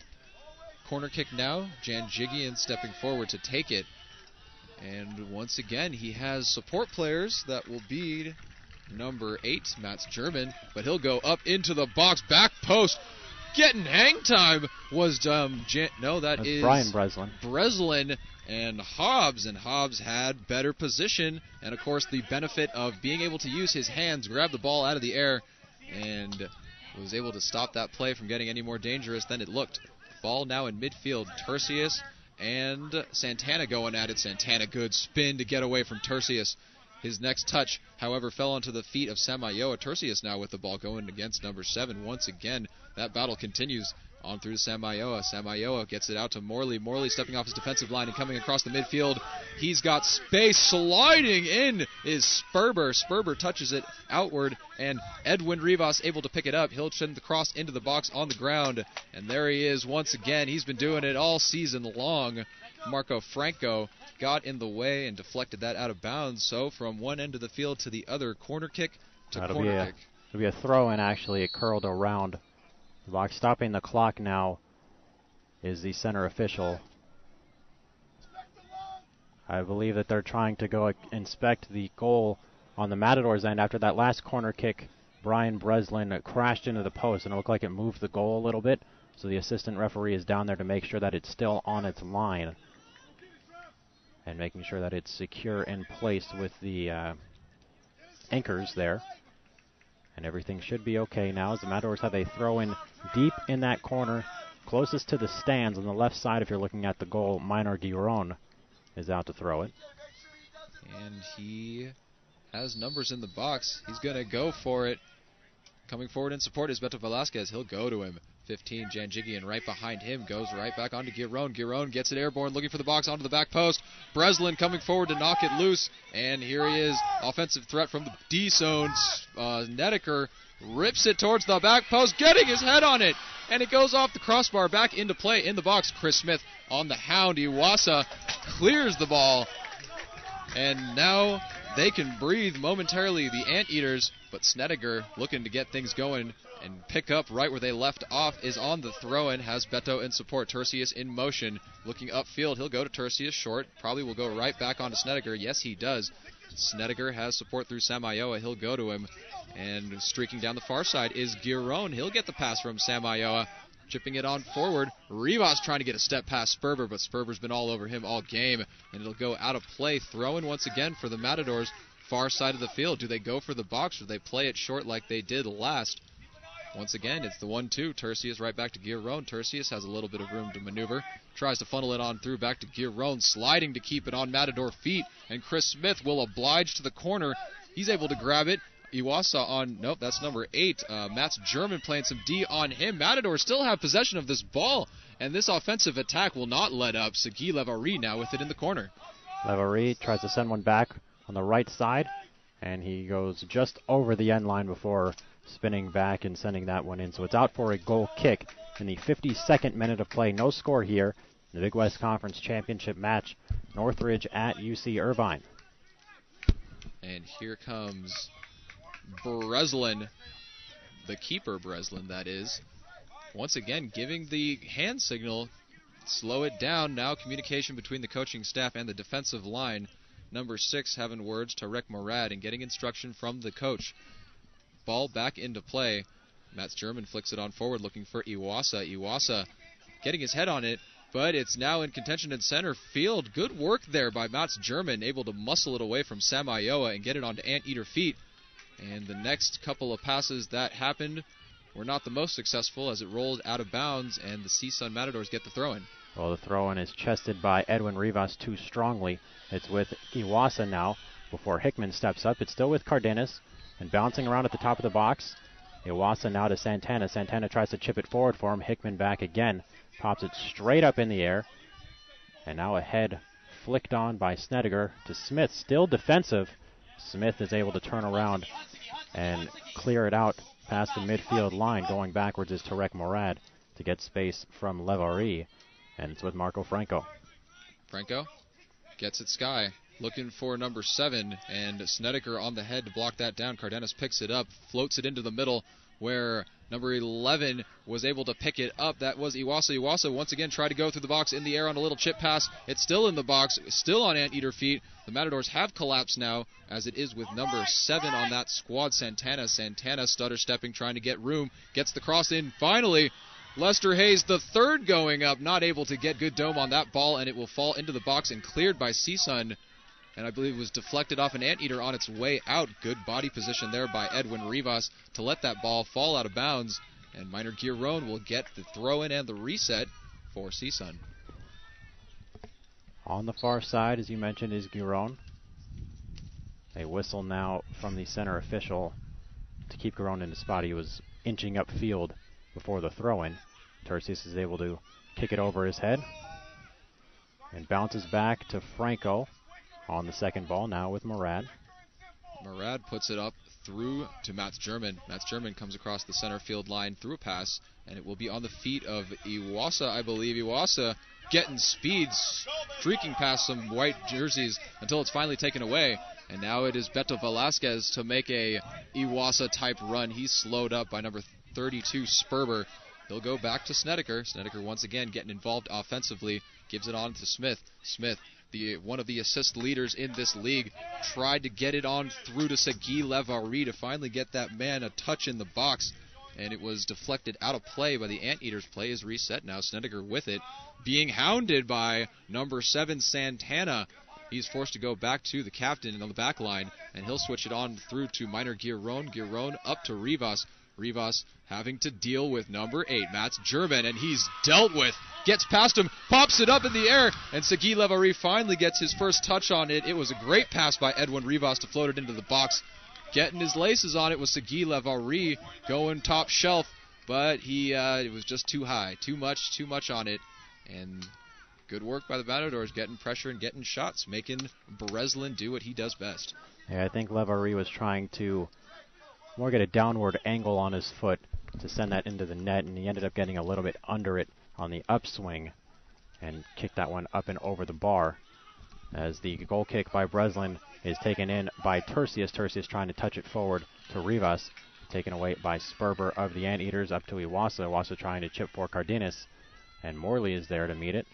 Loose ball in that far side corner, and out for a UC Irvine throw-in now. Taken short to Iwasa. Iwasa looking forward. He'll find options through Cardenas. Cardenas tried to switch it into the box, met by the face of Morley, and a shot came through. Good save by Adam Hobbs. He's not been called upon a lot today, but when he has, he's come up big. Great save, and the play was reset almost immediately. Beto Velasquez is now in the offensive zone with support through Snedeker on the trailer. He'll go up into the air looking for the back post. It was a little bit too hard. Rivas forced to come all the way to the far side to pick up the pieces from that play. And one of the Anteaters defensively getting a poke on it, and it will be out of play. CSUN throw-in in their offensive half of the field. On that far side, I believe, is Minor Giron. Trying to find Tercius or Rivas. Gets it to Edwin. Edwin loses the touch, and it's with Mats German. German switching the field now close to us with Cameron Iwasa, who's switched sides with him. He tries to funnel it up the left side for Christopher Santana, but it's run down by Hickman. Still doing work against Santana, and now Hickman comes out of it with the ball. Back to Snedeker. Snedeker working against Santana, who's trying to trap him in there. He finally is able to clear it, and Levari trying to get a touch. Goes back to the defensive line of UC Irvine, and the other way, Enrique Cardenas working against Morley. He's still got it now. trying to slip it through the box. Offside is Lester Hayes, and the Matadors will go the other way. Lester Hayes the third. We haven't said that name in a while, and we were about to. Unfortunately for him, he was offsides. Need to remain onsides if he wants airtime today. And the play is reset. Giron with it, and he'll go up to Edwin. Edwin had the streaker in Tercius, but was met well by the defender Breslin. And brothers Breslin working together. He'll go back to his brother in the net. His first touch looked dangerous for a minute. 50-50 ball. Sagi Leverie hunting it down, but he got his foot on it and cleared it out to midfield. Allen off the first touch before it landed on Beto's foot. Beto Velasquez going into the corner. On the hunt is the defenseman. He'll meet him out there. Beto getting a quick step towards the baseline. Number 15, Janjigian, playing some good defense against Beto, who is dangerous from that side of the field. Oh, the corner kick coming up on the near side for the Matadors. The right corner flag, Beto Velasquez will take it as we are in the 59th minute of play here at Anteater Stadium. Still no score. Beto's got Chris Smith playing short in support. Tercius as well. He's going to play it to Tercius running towards the box, and he flicks one on, hunting for the near post, but it goes wide and out for a goal kick. And the Anteaters once again, they are getting the ball into the offensive zone, and really I have to credit Santana for his hard work, as he's been doing a lot on this near side of the field. On his opposite side, Cardenas doing equal amount of, taking on the duties that he needs to take on. But they have yet to bust through. They've gotten a few shots here, but still nothing that looked too dangerous, as the ball's now on the defensive line for the CSUN Matadors. Trevor Morley with it now, looking forward, has Smith in support. He'll go to him. Smith gets it quickly up to Samayoa. Samayoa, being the top of that triangle, puts it back to Morley. And Morley trying to go to Giron. Anteaters are pressuring a little bit more now, making it difficult for the Matadors to get out of the zone. So there it is. The captain goes up in the air, finding grass, and eventually the hands of Breslin looking for Sagi Leverie, and the play is reset. Sagi hounding the ball. Well, a good pressure there by Sagi Leverie. The Matadors win the ball. It's with Beto Velasquez taking on three Anteaters. Now Thomas Janjigian, as Beto Velasquez is trying to find the corner, gets a step on the line, and it's cleared out by Sperber. Another Northridge corner kick coming up from this right side. This will be the Northridge Matadors' fifth corner of the afternoon. Irvine with 6. It's been a shootout from the corner. Neither side able to bust through from these set pieces. And the Matadors have switched up tactics. No one is in support. It will not be a short play. It's going to the box for sure, and it goes low, looking for Snedeker, who tried to feint. He gets the ball back, and the shot is taken low and wide to the right-hand side. But what looked like a play where Snedeker comes forward, draws defenders with him, and then lets the pass go on through to an open man behind him. That was Smith on the play. Defensive read, got the foot on the ball, and it landed right on Snedeker's foot. He got the shot, and once again, Breslin was there to make the save. He didn't have to make it, but shot on goal. That one is headed up in the air by Samayoa. Second ball is back to Janjigian of the Anteaters. Up to German now. Trying to play through the right side and switching it back towards the middle. David Tercius is there for the Matadors. It's still with the Anteaters before Tercius gets a foot in. Rivas trying to find it. Samayoa now with a run forward. Trying to flick it on for Leverie towards the box, but Breslin off his line to get that one. And this is what Sagi Leverie can do for the Matadors. His top-heavy pressure up front forces defenders to stay on him, which leaves a lot of room available in the more attacking side of the middle third. And that's where a lot of fumbling balls are coming from the Anteaters and giving space to the Matadors as they start setting up, and that's what's giving Beto a lot of room. The cross pass that just happened got past Snedeker. We're in the attacking zone for the Anteaters. Cardenas one touches it on through. Lester Hayes the third getting in the match, and he throws up the kick, getting Adam Hobbs in the midsection as they both came flying forward to stop that from going in. The play continued momentarily after that as a cross came in and will go out of bounds. It will be a goal kick here, but Adam Hobbs remains down, and he's now getting checked on by the referees and a few of his teammates. He took that boot right to the midsection. Well, he went up in the air. Adam Hobbs did, got his hand on the ball. Lester Hayes came crashing in and got a knee to the midsection. So they're checking on Hobbs as he is still down and hunched over. They're not calling out for the trainers quite yet, as we have played 61 minutes and 34 seconds. Hobbs back up to his feet now, just catching his breath. Matadors have a goal kick, and we'll see if they can get the sub in. And subbing into the match will be Camacho. Well, I don't know why they're not letting the Matadors get this substitute in. He was checked in already. It's a goal kick. I don't know. But anyway, the Matadors will take this goal kick, and Camacho will have to wait for the next one, as Hobbs sends it downfield looking for Levari. Segui flicks it on with a header up to Velasquez, looking for Velasquez. It bounces down to him. Velasquez working against Janjigian. He's clipped by German. The ball still moving forward for Cardenas. Cardenas working against Hickman, and now out of play.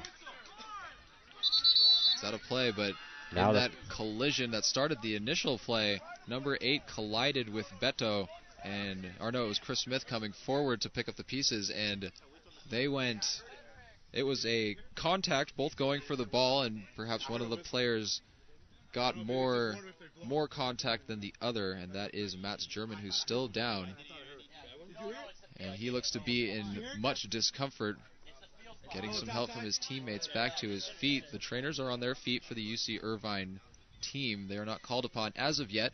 German back to his feet now, favoring his left leg and rubbing his shin. That could have been a kick to the shins, and that's why these players wear shin guards, people. He looks like he'll be all right, struggling a bit, but once the game gets back going, he'll be out there playing just as hard as he has ever played in this Big West Tournament Finals, where CSUN is looking to repeat and Irvine looking to grab another title. A long throw in coming for Thomas Janjigian towards the box, you got to think here. He's all the way up from his left back position. He throws it looking for Lester Hayes. Hayes has it in the box, working backwards against Hickman. Snedeker comes in for support and clears it out to Beto Velasquez. Beto skies it into the middle of the field, and that one is going to fall for Iwasa. Iwasa goes backwards on that far side to Breslin and Franco. Franco trying to send it right back in. They're going to let it go all the way to Hobbs. The Matadors are, and CSUN will reset at the back. And Hobbs getting his first touch after sitting on the turf for a bit after that midsection collision with Lester Hayes III. And a series of passes for the Matadors lets the ball land on Edwin Rivas' foot. He's in the attacking half. Moving forward comes up to 3 Eaters. They poke it away. Chris Smith picks it up, switches it to Beto, and Beto, on a desperation-type effort, swinging his leg to keep the ball in bounds. Unsuccessful. It will be a throw-in to the Anteaters. They're in their defending territory, and the CSUN Matadors will look to contain the ball here. So they have 4 players crowding the spot. Janjigian throws it upfield looking for Lester Hayes. He bounces up and over him with Christopher Santana. Santana is immediately met by a pair of Matadors. It's with Samayoa, switching it to the far side to Guiron. And Minor will send it right back in front of us to Beto. Beto chests it forward, gains a step on Janjigian, and he's got room in the box. A right-footed shot hits off the back of the leg of his defender, Marco Franco. No, that was Tarek Morad, excuse me. And they get a reprieve for a minute. Beto's got it towards the corner flag. Still working against Janjigian. Puts it on the left foot. Working back towards the middle of the field. It's stolen by Mats German. German up to Santana. And running a counterattack are the Anteaters. Tries to poke it on through, looking for Cardenas, leading them in all the offensive categories. It only gets as far as the back line of CSUN. Now Snedeker activating offensively, going for the 1-2 from Beto. Beto lets him streak in, drawing a defender. He'll put it into the box, into the air, headed out by one of the Eaters. Good defensive play there by Franco, I believe, as the ball is now cleared out. Working one-on-one with Hickman is Cardenas. Cardenas having to go 2-on-1 as Samayoa came in support, and the ball will eventually be poked away and out of bounds. Just past midfield at the near side is the Anteaters. They will have a throw-in while still substitutes are getting ready to check in, and they've been joined by a few others here on the sideline. But a throw-in coming for Irvine. It's still their possession, so the Matadors can't check in quite yet. They throw it down the field looking for Lester Hayes. It's kicked out by Snedeker, and a throw-in down towards the corner flag for Irvine coming up. Christopher Santana there, Thomas Janjigian as well. Santana will take it. No, now he's going to leave it for Janjigian, who's going to try to whip it towards the box. And Lester Hayes, being the tallest man out there, He'll get it low, though, on his feet, trying to get around Hickman. Spins, got the ball past him, but Trevor Morley cleared it out of the box. It's now in midfield, and the Anteaters will switch it onto the far side to one of the brothers, Breslin. Bro Brez coming across the center. He's taken down by Rivas and will draw the foul. And now he looks like he's in a little discomfort. Not as serious as before. He gets back to his feet on his own power. And now we have a Matador on the field as well. Kevin, did you catch that? Yeah, Rivas came down. He committed the foul coming from behind and stepped awkwardly on his left leg. So he's just fallen down to get attention here to make sure that the training staff can take a look at him. They're going to call out the trainers now for Cal State Northridge. Take a look at Edwin. He was just favoring his left leg a little bit. Clock is stopped with under 35 minutes to play in regulation. Excuse me, under 25 minutes to play in regulation. We're in the 66th minute. We'll see a couple of subs for the Matadors at the next opportunity. Brian Barad, I think, was getting set to check in for Rivas anyway. Or no, it's Stevie Manios for Edwin Rivas. So 17 in for 8 for the Matadors. Stevie Manios. Other Matadors getting ready to check in: Nico Camacho, Carlos Benavides, and Brian Barad. And the Matadors, well, Edwin now doing on his own weight, carrying himself off the field. That's always good news. And a little bit back to the match here. The Matadors are still leading in the shot category, so still producing offensively. Beto, being the pivotal man up front for them so far, still hasn't found Segui Levari to put him in an opportune spot to have a rip and score a goal. But here it is now. We are just across center field. Free kick for the Irvine Anteaters. Franco tries to put it into the box, and it's blocked down by Morley. Morley's clearance only got as far as number 8, Mats German. German funnels it on through to Iwasa. Iwasa has a rip, and that will sneak past Adam Hobbs off the back post. Post and in.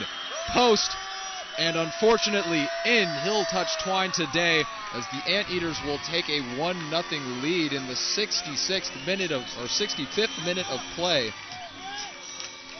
And it happened fast, and it happened in Anteater style, everybody. They have now scored in the second half, and in their most recent matches, they have not lost when scoring the lead-taking goal.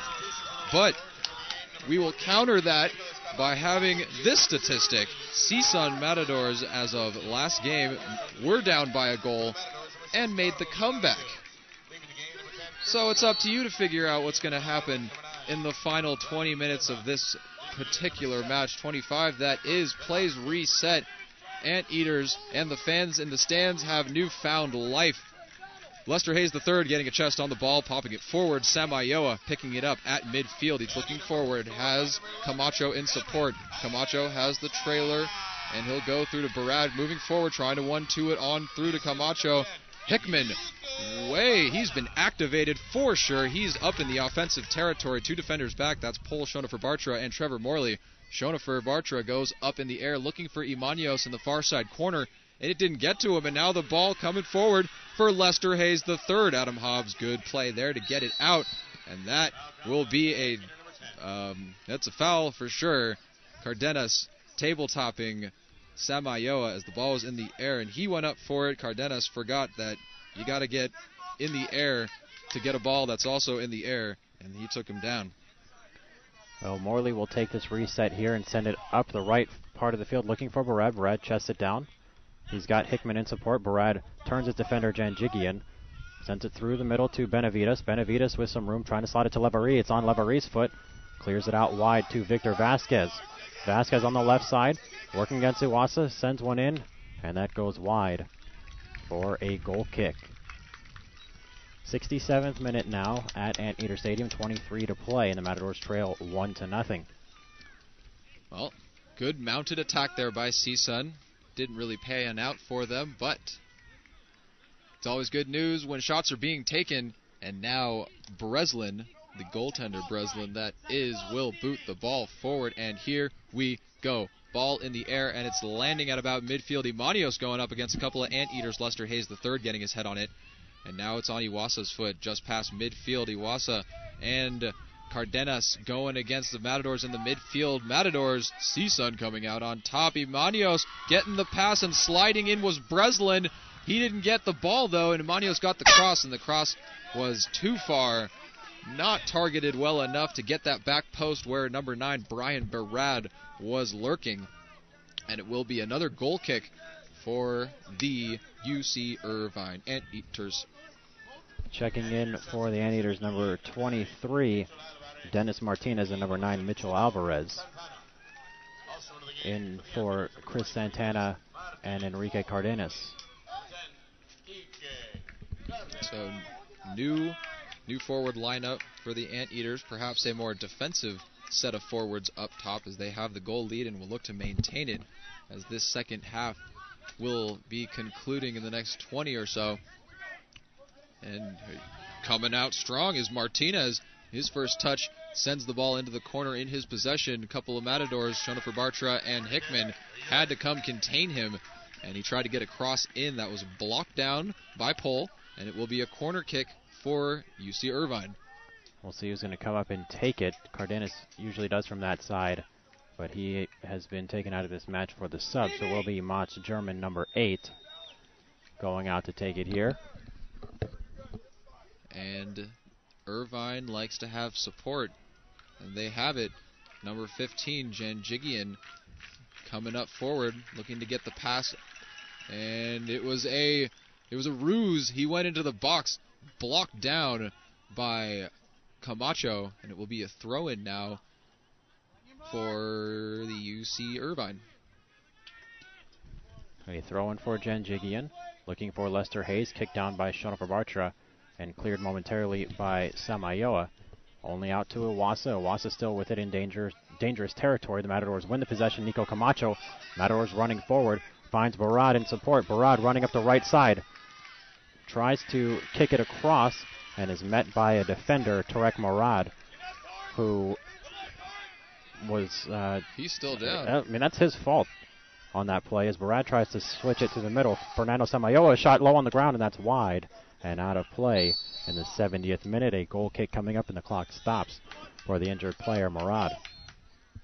And Murad, just a recipient of the ball being between two players, both swinging for it. Him in sliding fashion, Barad just in a run, trying to get the cross off.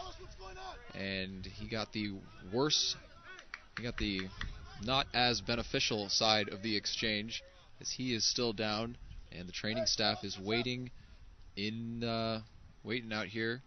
Going to see if they're going to check in. The referee still inspecting, and the team now surrounding him in support.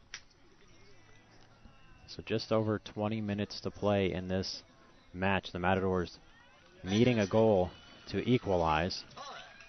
Murad gets back to his feet now, and a goal kick coming for UC Irvine. Well, perhaps it's time, as it was in UC Santa Barbara, for the checking in of number 24, Gonzalez. We will find out if that will happen, as the ball now being put back into play.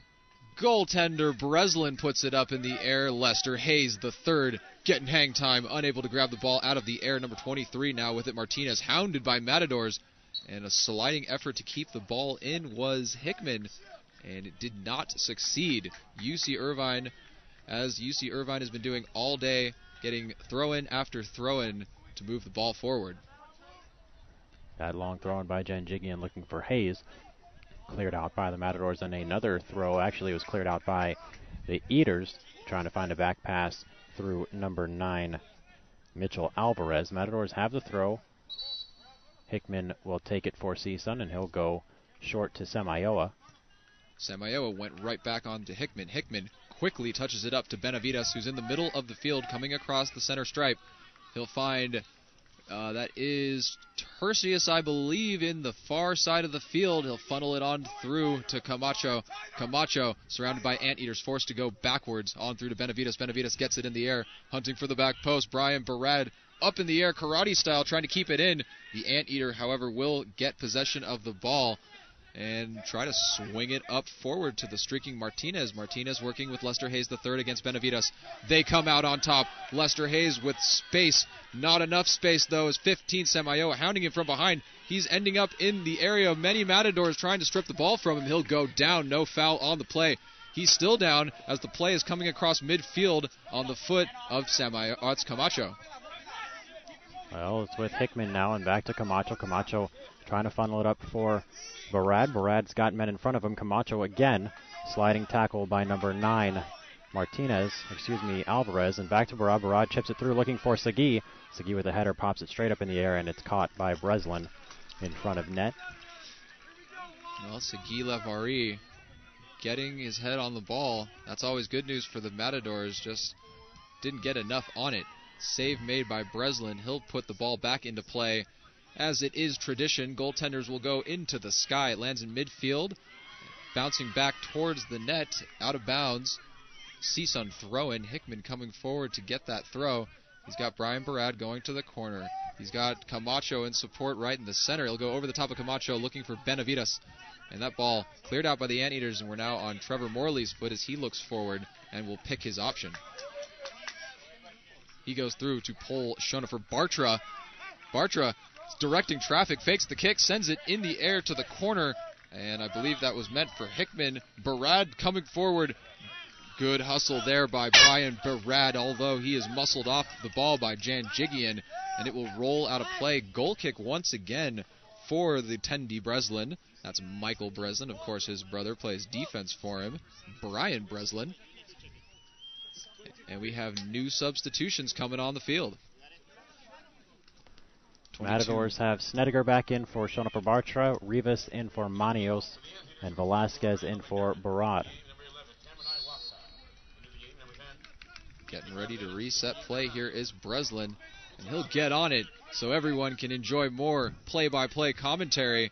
It's now in center field. Sperber getting it across the midfield, looking for one of his fellow Eaters. That is blocked down. It's back. It's fourth. And it finally will settle on the foot of Edwin Rivas. Rivas flips it on through to Benavides. Benavides gets it to Beto. And Beto has the streaking Snedeker coming down the near side line. He'll cut back towards the middle. He's got space away from his defender. He's then again met by German. German gets the touch on the ball, but only up to Camacho. And Camacho did good work against 4 Eaters, but now it's Cardenas. He's coming forward. He has in support number 23. Gets room to rip the shot. He'll take it. He will take it. Martinez. But that shot went over the crossbar and not in the net. The score will remain 1-0 here in UC Irvine as the Matadors attempt to mount an attack that could hopefully get them the tying goal. Well, they're trying to find it up to Camacho, and it runs through everybody. The Matadors, a little bit of miscommunication there. Clearance by UC Irvine is headed down momentarily by Hickman. Still bouncing around there. And saved by Snedeker, but that save only got to number 9 in a blue jersey. He's slipping towards the center. He's met by one of his own players. The middle, they weren't on the same page, and they ended up closing each other out. Matadors now with the ball. Benavides has it. Beto Velasquez on the near side calling for it. Benavides chooses to go up on through to Rivas. Rivas forced to muscle his way through a couple of Anteaters going back to Benavides, and Benavides goes even further back onto Samayoa. Now across midfield once again are the Matadors, and number 9, Alvarez. He's been all over the field. He got a defensive stop on Beto Velasquez, and it's out of bounds for a CSUN throw-in, but we have another player down in the middle of the field. It's Edwin Rivas. He came back on. He had that injury before, and they tried to get him back out there. It was not working. He's not as mobile as he should be, so Barad will check back in for him, and that should be it for Rivas for this afternoon. 15 minutes to play. The Matadors searching for the tying goal. Throw in for Northridge. It's to Camacho. Now with Snediger. Snediger working against his defenseman. Cutting back towards the middle. Still in possession are the Matadors' Carlos Benavides now. And Benavides tries to sift one on through for Camacho. Too much on that pass, but good idea nonetheless. Goes all the way back to goaltender Breslin. Breslin now, instead of trying to calm his players down, he's trying to move them forward as he wants this attack to continue. And there's one method of holding on to a lead, and that's to continue to attack. Because if the other team doesn't have the ball, they can't score. as we are now in midfield. Player taken down and a foul will be called against CSUN. The gentleman hitting the deck was number 8, Mats German. He's helped up. No injury on the play, as we've seen a lot of them in the second half here. Free kick will be to UC Irvine. Number 6 standing over the ball, Tarek Morad. He has a player way out to the near side in support. He pointed to him, didn't go to him, went to Sperber. Sperber with the super strike, and that will go way over the top of the net, and it will be a CSUN goal kick to start it off. Sub for the Matadors, David Tercius in for Carlos Benavides. That means speed, and that means just a tracker in the midfield for CSUN. As play is reset here. CSUN with the ball looking forward. That's 29, Vasquez. Vasquez and Morley reunited, and they're going to work. Morley had to abandon that plan as it was shut down. Hickman now with the ball, and Snedeker receiving the pass, juggling it right here on the line. It's ruled out of play, and it will be a throw-in to Irvine. They're looking to get into the attacking half of the field for them as they're just past it. And here comes the throw. The long throw up, looking for 23, Martinez. Taken away by the Matadors and cleared up field. Sperber heads it back in the offensive zone for Randall McDermott, now into the match number 24. He's being chased by Brian Barrett, and it's kicked out for another UCI throw-in. Cardenas on the far side. Throws it short in to Brian Breslin. Breslin looking forward, trying to find the man who threw it to him. Didn't. Now Tercius with the ball looking forward. He has Beto Velasquez in front of him. Will funnel it on through to him. He has trailer options. Now it's a streaking option in Snedeker. Snedeker the pass tried to go to him. Blocked down. Beto recovers. He has Segui Levari. He has Brian Barrett. He'll go backwards onto Vasquez. Vasquez gets a quick step on his defender, moving towards the center through Tercius. Tercius tries to one-touch it on to Segui Levari, and that play broken up nicely by the Anteaters, but not out of the defensive half yet. Tercius with the ball on the near side, puts it low cross into Segui Levari. One touches it for Camacho. Camacho working against 3 Anteaters will sift it out onto Snedeker. Snedeker losing a touch. He's being held in the backfield by Janjigi and trying to get away as Tercius is taken down. Number 9 saying no big deal, but the referee awarding the free kick, and it will be about 30 yards outside. Yeah, not quite 25 or so, I would say. Just towards the right of the frame from center. Levari and Velasquez over the ball, talking about what they're going to do. 79th minute of play here. The Matadors trailing 1-0 in the Big West final. Velasquez will take this. He's over the top of it. He's got runners in the box on the left side. A 4-man wall to deal with. He's got Tercius on the far side support. He goes to him. Numbers move to the back post. He'll cross it in. And Breslin coming off his line, grabbing that before it could reach the white jerseys, streaking in towards the back post. And once again, pressure is mounting, and Brian Breslin, no, that's Michael Breslin, excuse me, just doing what he does best, for lack of a better expression, as the CSUN Matadors have it in their defensive lineup. Morley with it now, calling upon the captain, Trevor Morley. He gets the pass up on through. It finds Beto on the second touch. One touch back from Tercius, trying to find Beto, intercepted by Sperber. Sperber coming across the midfield line. That play is broken up, and now it falls. 50-50 ball right at midfield. Brian Barad working against number 24 on that squad, McDermott. And eventually it's won by McDermott. He'll get past him, finding help from Vasquez. And McDermott, overly excited, really wanted that run. Takes down Vasquez, and it will be a foul call. CSUN will get the free kick in their defending half on the far side of the field. Trevor Morley over it now. We'll see where he goes. If he's going to switch the field, he's going to play it back to the keeper, Hobbs. Hobbs with some time, nobody chasing him. He gives it near side to Hickman. And the Matadors building up from the back on the right flank, switching the field again now through Morley. Morley looking forward. He has Tercius just across midfield. He has Camacho. He'll go right back to Hickman, forcing the Anteaters to run left to right continuously. Finally, they decide to go forward. They get it across midfield. Camacho one-on-one with Mats German. Mats German, in a desperation effort, he was beat, flicks his leg backwards, got ball, and got it out of play. As substitutes come in for the Matadors, and Irvine looks like they have subs of their own. For the Matadors, Chris Smith for Fernando Samayoa. Back in for Irvine, number 17, Lester Hayes, number 11, Cameron Iwasa, and number 7, Chris Santana, I should say. Under 10 minutes, about 9 minutes remaining in regulation. The Matadors with a throw-in right in front of the bench. Snedeker, he wants Camacho to come forward. That's making room for Beto. He'll go to Beto over the top. Beto with the ball in good position to make all the other players move. They were forced to make the adjustment, and they go back to Morley. Morley goes up into the air looking for Tercius. Tercius unable to get the ball because it was blocked down by Mats German, and they go backwards. Janjigian with it now goes up into the air looking for Cardenas. Cardenas goes up with Hickman, and Cardenas got his head to get it further into the zone. It goes out of bounds and will be a throw-in deep in the backfield, and Hickman comes forward to take it. Throws it in to Hobbs. Hobbs with time. He will send it towards the middle of the field looking for Camacho. It goes just long. It's still with Irvine here as the Anteaters are trying to put this away with an insurance goal. Matadors lose it long on the touchline. A throw-in coming for UC Irvine. 8 minutes to play here at Anteater Stadium. Well, Kevin, what has to happen for the Matadors? Segui Leverie is still in this match. He's played all half. What do you think needs to happen for them to bust through this tower, this brick wall in the back that is Michael Breslin? They're just going to have to keep sending waves of attack forward as Lester Hayes has it offensively for Irvine. It's cleared out by the Matadors. A corner kick coming up. Cardenas will be the man tasked with putting this into the box accurately and on the head of one of his players.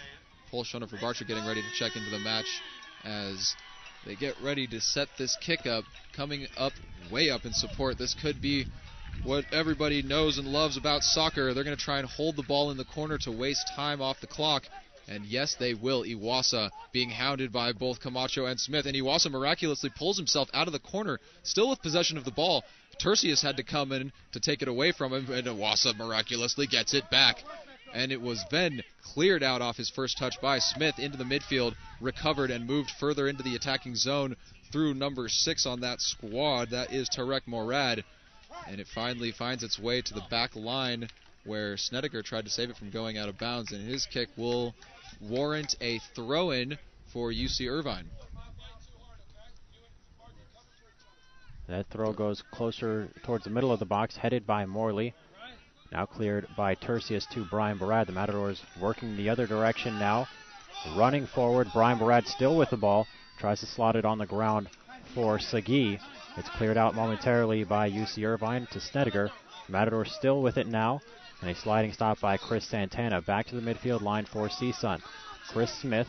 Everybody behind the ball for the Anteaters defensively. Nobody moving forward. It's turtle-style defense into the shell. They have gone to hold on to this one-goal lead, and this is just what UC Irvine does. They grind out victories. They know what they need to do to win, and they execute to perfection. The Matadors will have to find a way to bust through. Chris Smith with the ball now across midfield, goes to the air, looking for Barad in the far side corner. Both of them going up, Barad and number 16, Breslin.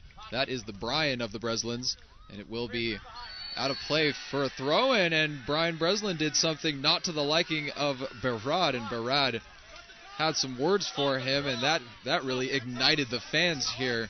Yells from both sides, blue and red, both getting irate. A yellow for Barad. He picked up the ball and was trying to give it to Breslin. Breslin wouldn't have any of it, and so Barad picked it back up and gave it to him again, and they call him for being a little too aggressive there. 5.5 minutes to play. The Matadors trail by a goal. A throw-in for Irvine. Looking to go far. The further away from the net for Irvine, the better. And the Matadors trying to get it up in the face of Breslin in the net, who's done a good job so far to keep this game scoreless for the Anteaters. They, of course, have the one-goal lead as it comes across midfield once again on the throw-in. Lester Hayes, the third, going for 50-50 balls against Hickman. Now it's 50-50 with Hobbs. Hobbs gets there first, gets it to Morley. Morley up into the field. Good one-touch pass by Tercius, finding Camacho with space. Camacho perhaps overexcited there, tried to funnel it on through to Beto Velasquez, and the defensive line blocked it down, picked up by Chris Smith in the midfield, and we'll find the streaker, Tanner Snedeker, back in action. He tries to maneuver, fake, 1, 2, 3, he'll get it out to Beto Velasquez in the corner, looking for the cross, fakes it once, goes with it on the second try, and number 7 was there, Chris Santana, to block it down, and that attack ends, but now it's time to start the corner kick. It's set piece time for the CSUN Matadors as they are in the near side corner of the field. And the man who takes a lot of their set pieces, he's got a magic foot. Beto Velasquez will look to snipe one onto the head of one of his teammates and get this game tied up. Under 5 minutes to play, the Matadors with a corner kick, and Gabe Robinson checks in for the Matadors. A tall target at the back post. Beto's going to send this with the right foot towards the post. Headed by Snedeker! And just over the bar, Breslin jumped up, and that one appeared to be going in top shelf. 4 minutes left on the clock, and Breslin taking his time to reset here. Tanner Snedeker. He has been an offensive life force for the Matadors, and he got his head on that one. Goal kick was the result of that last play, and here comes Breslin to put it back up into the air, and it will land where it always does, let's be honest, midfield. And where Cardenas will do battle with Chris Smith. Both of these number 10s trying to get the ball. Picking it up is Tanner Snedeker in support of his teammate Smith. Moves it on forward. Berad trying to get the one-touch header on to hit the streaking Tertius. Unsuccessfully so, as here comes the time-wasting tactics. Breslin keeping his body off the ball. He's moving the players forward, and he will take full advantage of the 7-second rule that goalies have to abide by. And looks like, well, they call Stevie Imanios has to go back and let the keeper have room to get off a punt, so they call it whistle just a foul on the Matadors, and Breslin will put it on the ground and kick it upfield now. That one is trying to find Hayes. Smith back for the Matadors, gets it to Tertius, still in the defensive end. Matadors trying to move forward. Tanner Snedeker dribbling. Snedeker forced to pull up and go backwards onto Morley. Morley looking forward. He'll go into the air. Aerial assault trying to find Brian Behrad, and it didn't quite get there. Good defensive play by the brothers Breslin. And now we have it in center field. Number 27 into the match, Damian. He gets tabletop there. No foul called, and there comes another one. Tertius got underneath number 7. That is Chris Santana, as he was going for the ball in the air. And he flipped over the top of him, hit the turf pretty hard. He's still down out there. And it will be a foul against the Matadors. Free kick for UC Irvine in their defensive half. Still 1-0 with under 3 minutes to play. 2 minutes and 16 seconds on the clock. 88th minute of play here. Well, number 7 back to his feet, Santana. And he's getting a warm round of applause from all the anteaters in the crowd. Plays looking to get reset, and these Matadors looking to tie it up. Into the air it will go. Imanios getting dome on the ball, knocking it down, looking for Chris Smith. Intercepted there by Cardenas, and Cardenas using his craftiness to get into the corner. It will go out of bounds off of a Matador, and it will be a corner kick. Another set piece late in this game for UC Irvine, and they have an opportunity, which nope, this is Irvine, people. They're going to grind this win and this 1-goal lead out to the end. They have a corner kick, but they're going to play it short and waste time in the corner as it's now underway. Going to work against 3 Matadors were a couple of anteaters. Eventually the Matadors come out on top. Tertius emerging from the sea of blue, and they'll try to move it up forward looking for a streaking Snedeker. It didn't quite get there. The man who has just gotten back to his feet, Santana, now in the corner. Pole showing it for Barcher, and Snedeker trying to get the ball from him. Pole does good work. Snedeker with it, moves it up to Smith. Smith looking forward, looks like he's going for 27. Lewis, and it is blocked down by number 6. Gabe Robinson for Matadors 27. Gabe Robinson. Ball will be out of play now. Throw into the Matadors, and it's time to get it going for CSUN. Less than a minute to play. A long throw for Robinson coming up. Sends it towards the back post. Sailing, headed down, still in the box, headed down by by Morley. Kicked out to the top of the field. Here's Tertius. 45 seconds to play. Tertius sends it back upfield. Kicked down by Hayes. The Matadors keeper is all the way out, Adam Hobbs. Is it still up? No, it's out of play, and here's Michael Sperber, and that's going to be it for UC Irvine as he sends one all the way downfield looking for the open net. It goes wide. There's only 30 seconds left. They can hurry it up here. Here comes Smith. Everybody's moving up. 20 seconds left. Chris Smith sends one upfield looking for somebody. That one is cleared by Irvine, and they will win this game. No, 12 seconds left. Smith now, 10 seconds. They've got to move forward. And a foul on Smith. That will be it. And the final score here, UC Irvine 1, Cal State Northridge nothing in the Big West Conference Championship. The season is not over for the Matadors as they've got the NCAA tournament draw to think about tomorrow morning. We hope you'll join us for that one at the pub on campus. Cal State Northridge falls here in the final 1-0. We'll have a full recap and stats from this afternoon's game on GoMatadors.com later tonight. And we thank you for joining us on this broadcast. James, any last words? No words. You said it all, and you said it nicely. Well, we'll take that as our cue to finish off this match. Once again, we thank you for joining us on the Matadors Radio Network. Kevin Strauss with James Jewett will have the next match and more information on where the Matadors will play tomorrow morning will be the tournament draw, and we'll have a full release tomorrow. We hope you'll join us for the NCAA tournament as the Matadors make a run to the College Cup, which will be played in Philadelphia at the middle of December. One more final time, I should say, thank you for joining us on the Matadors Radio Network. Good night, everybody.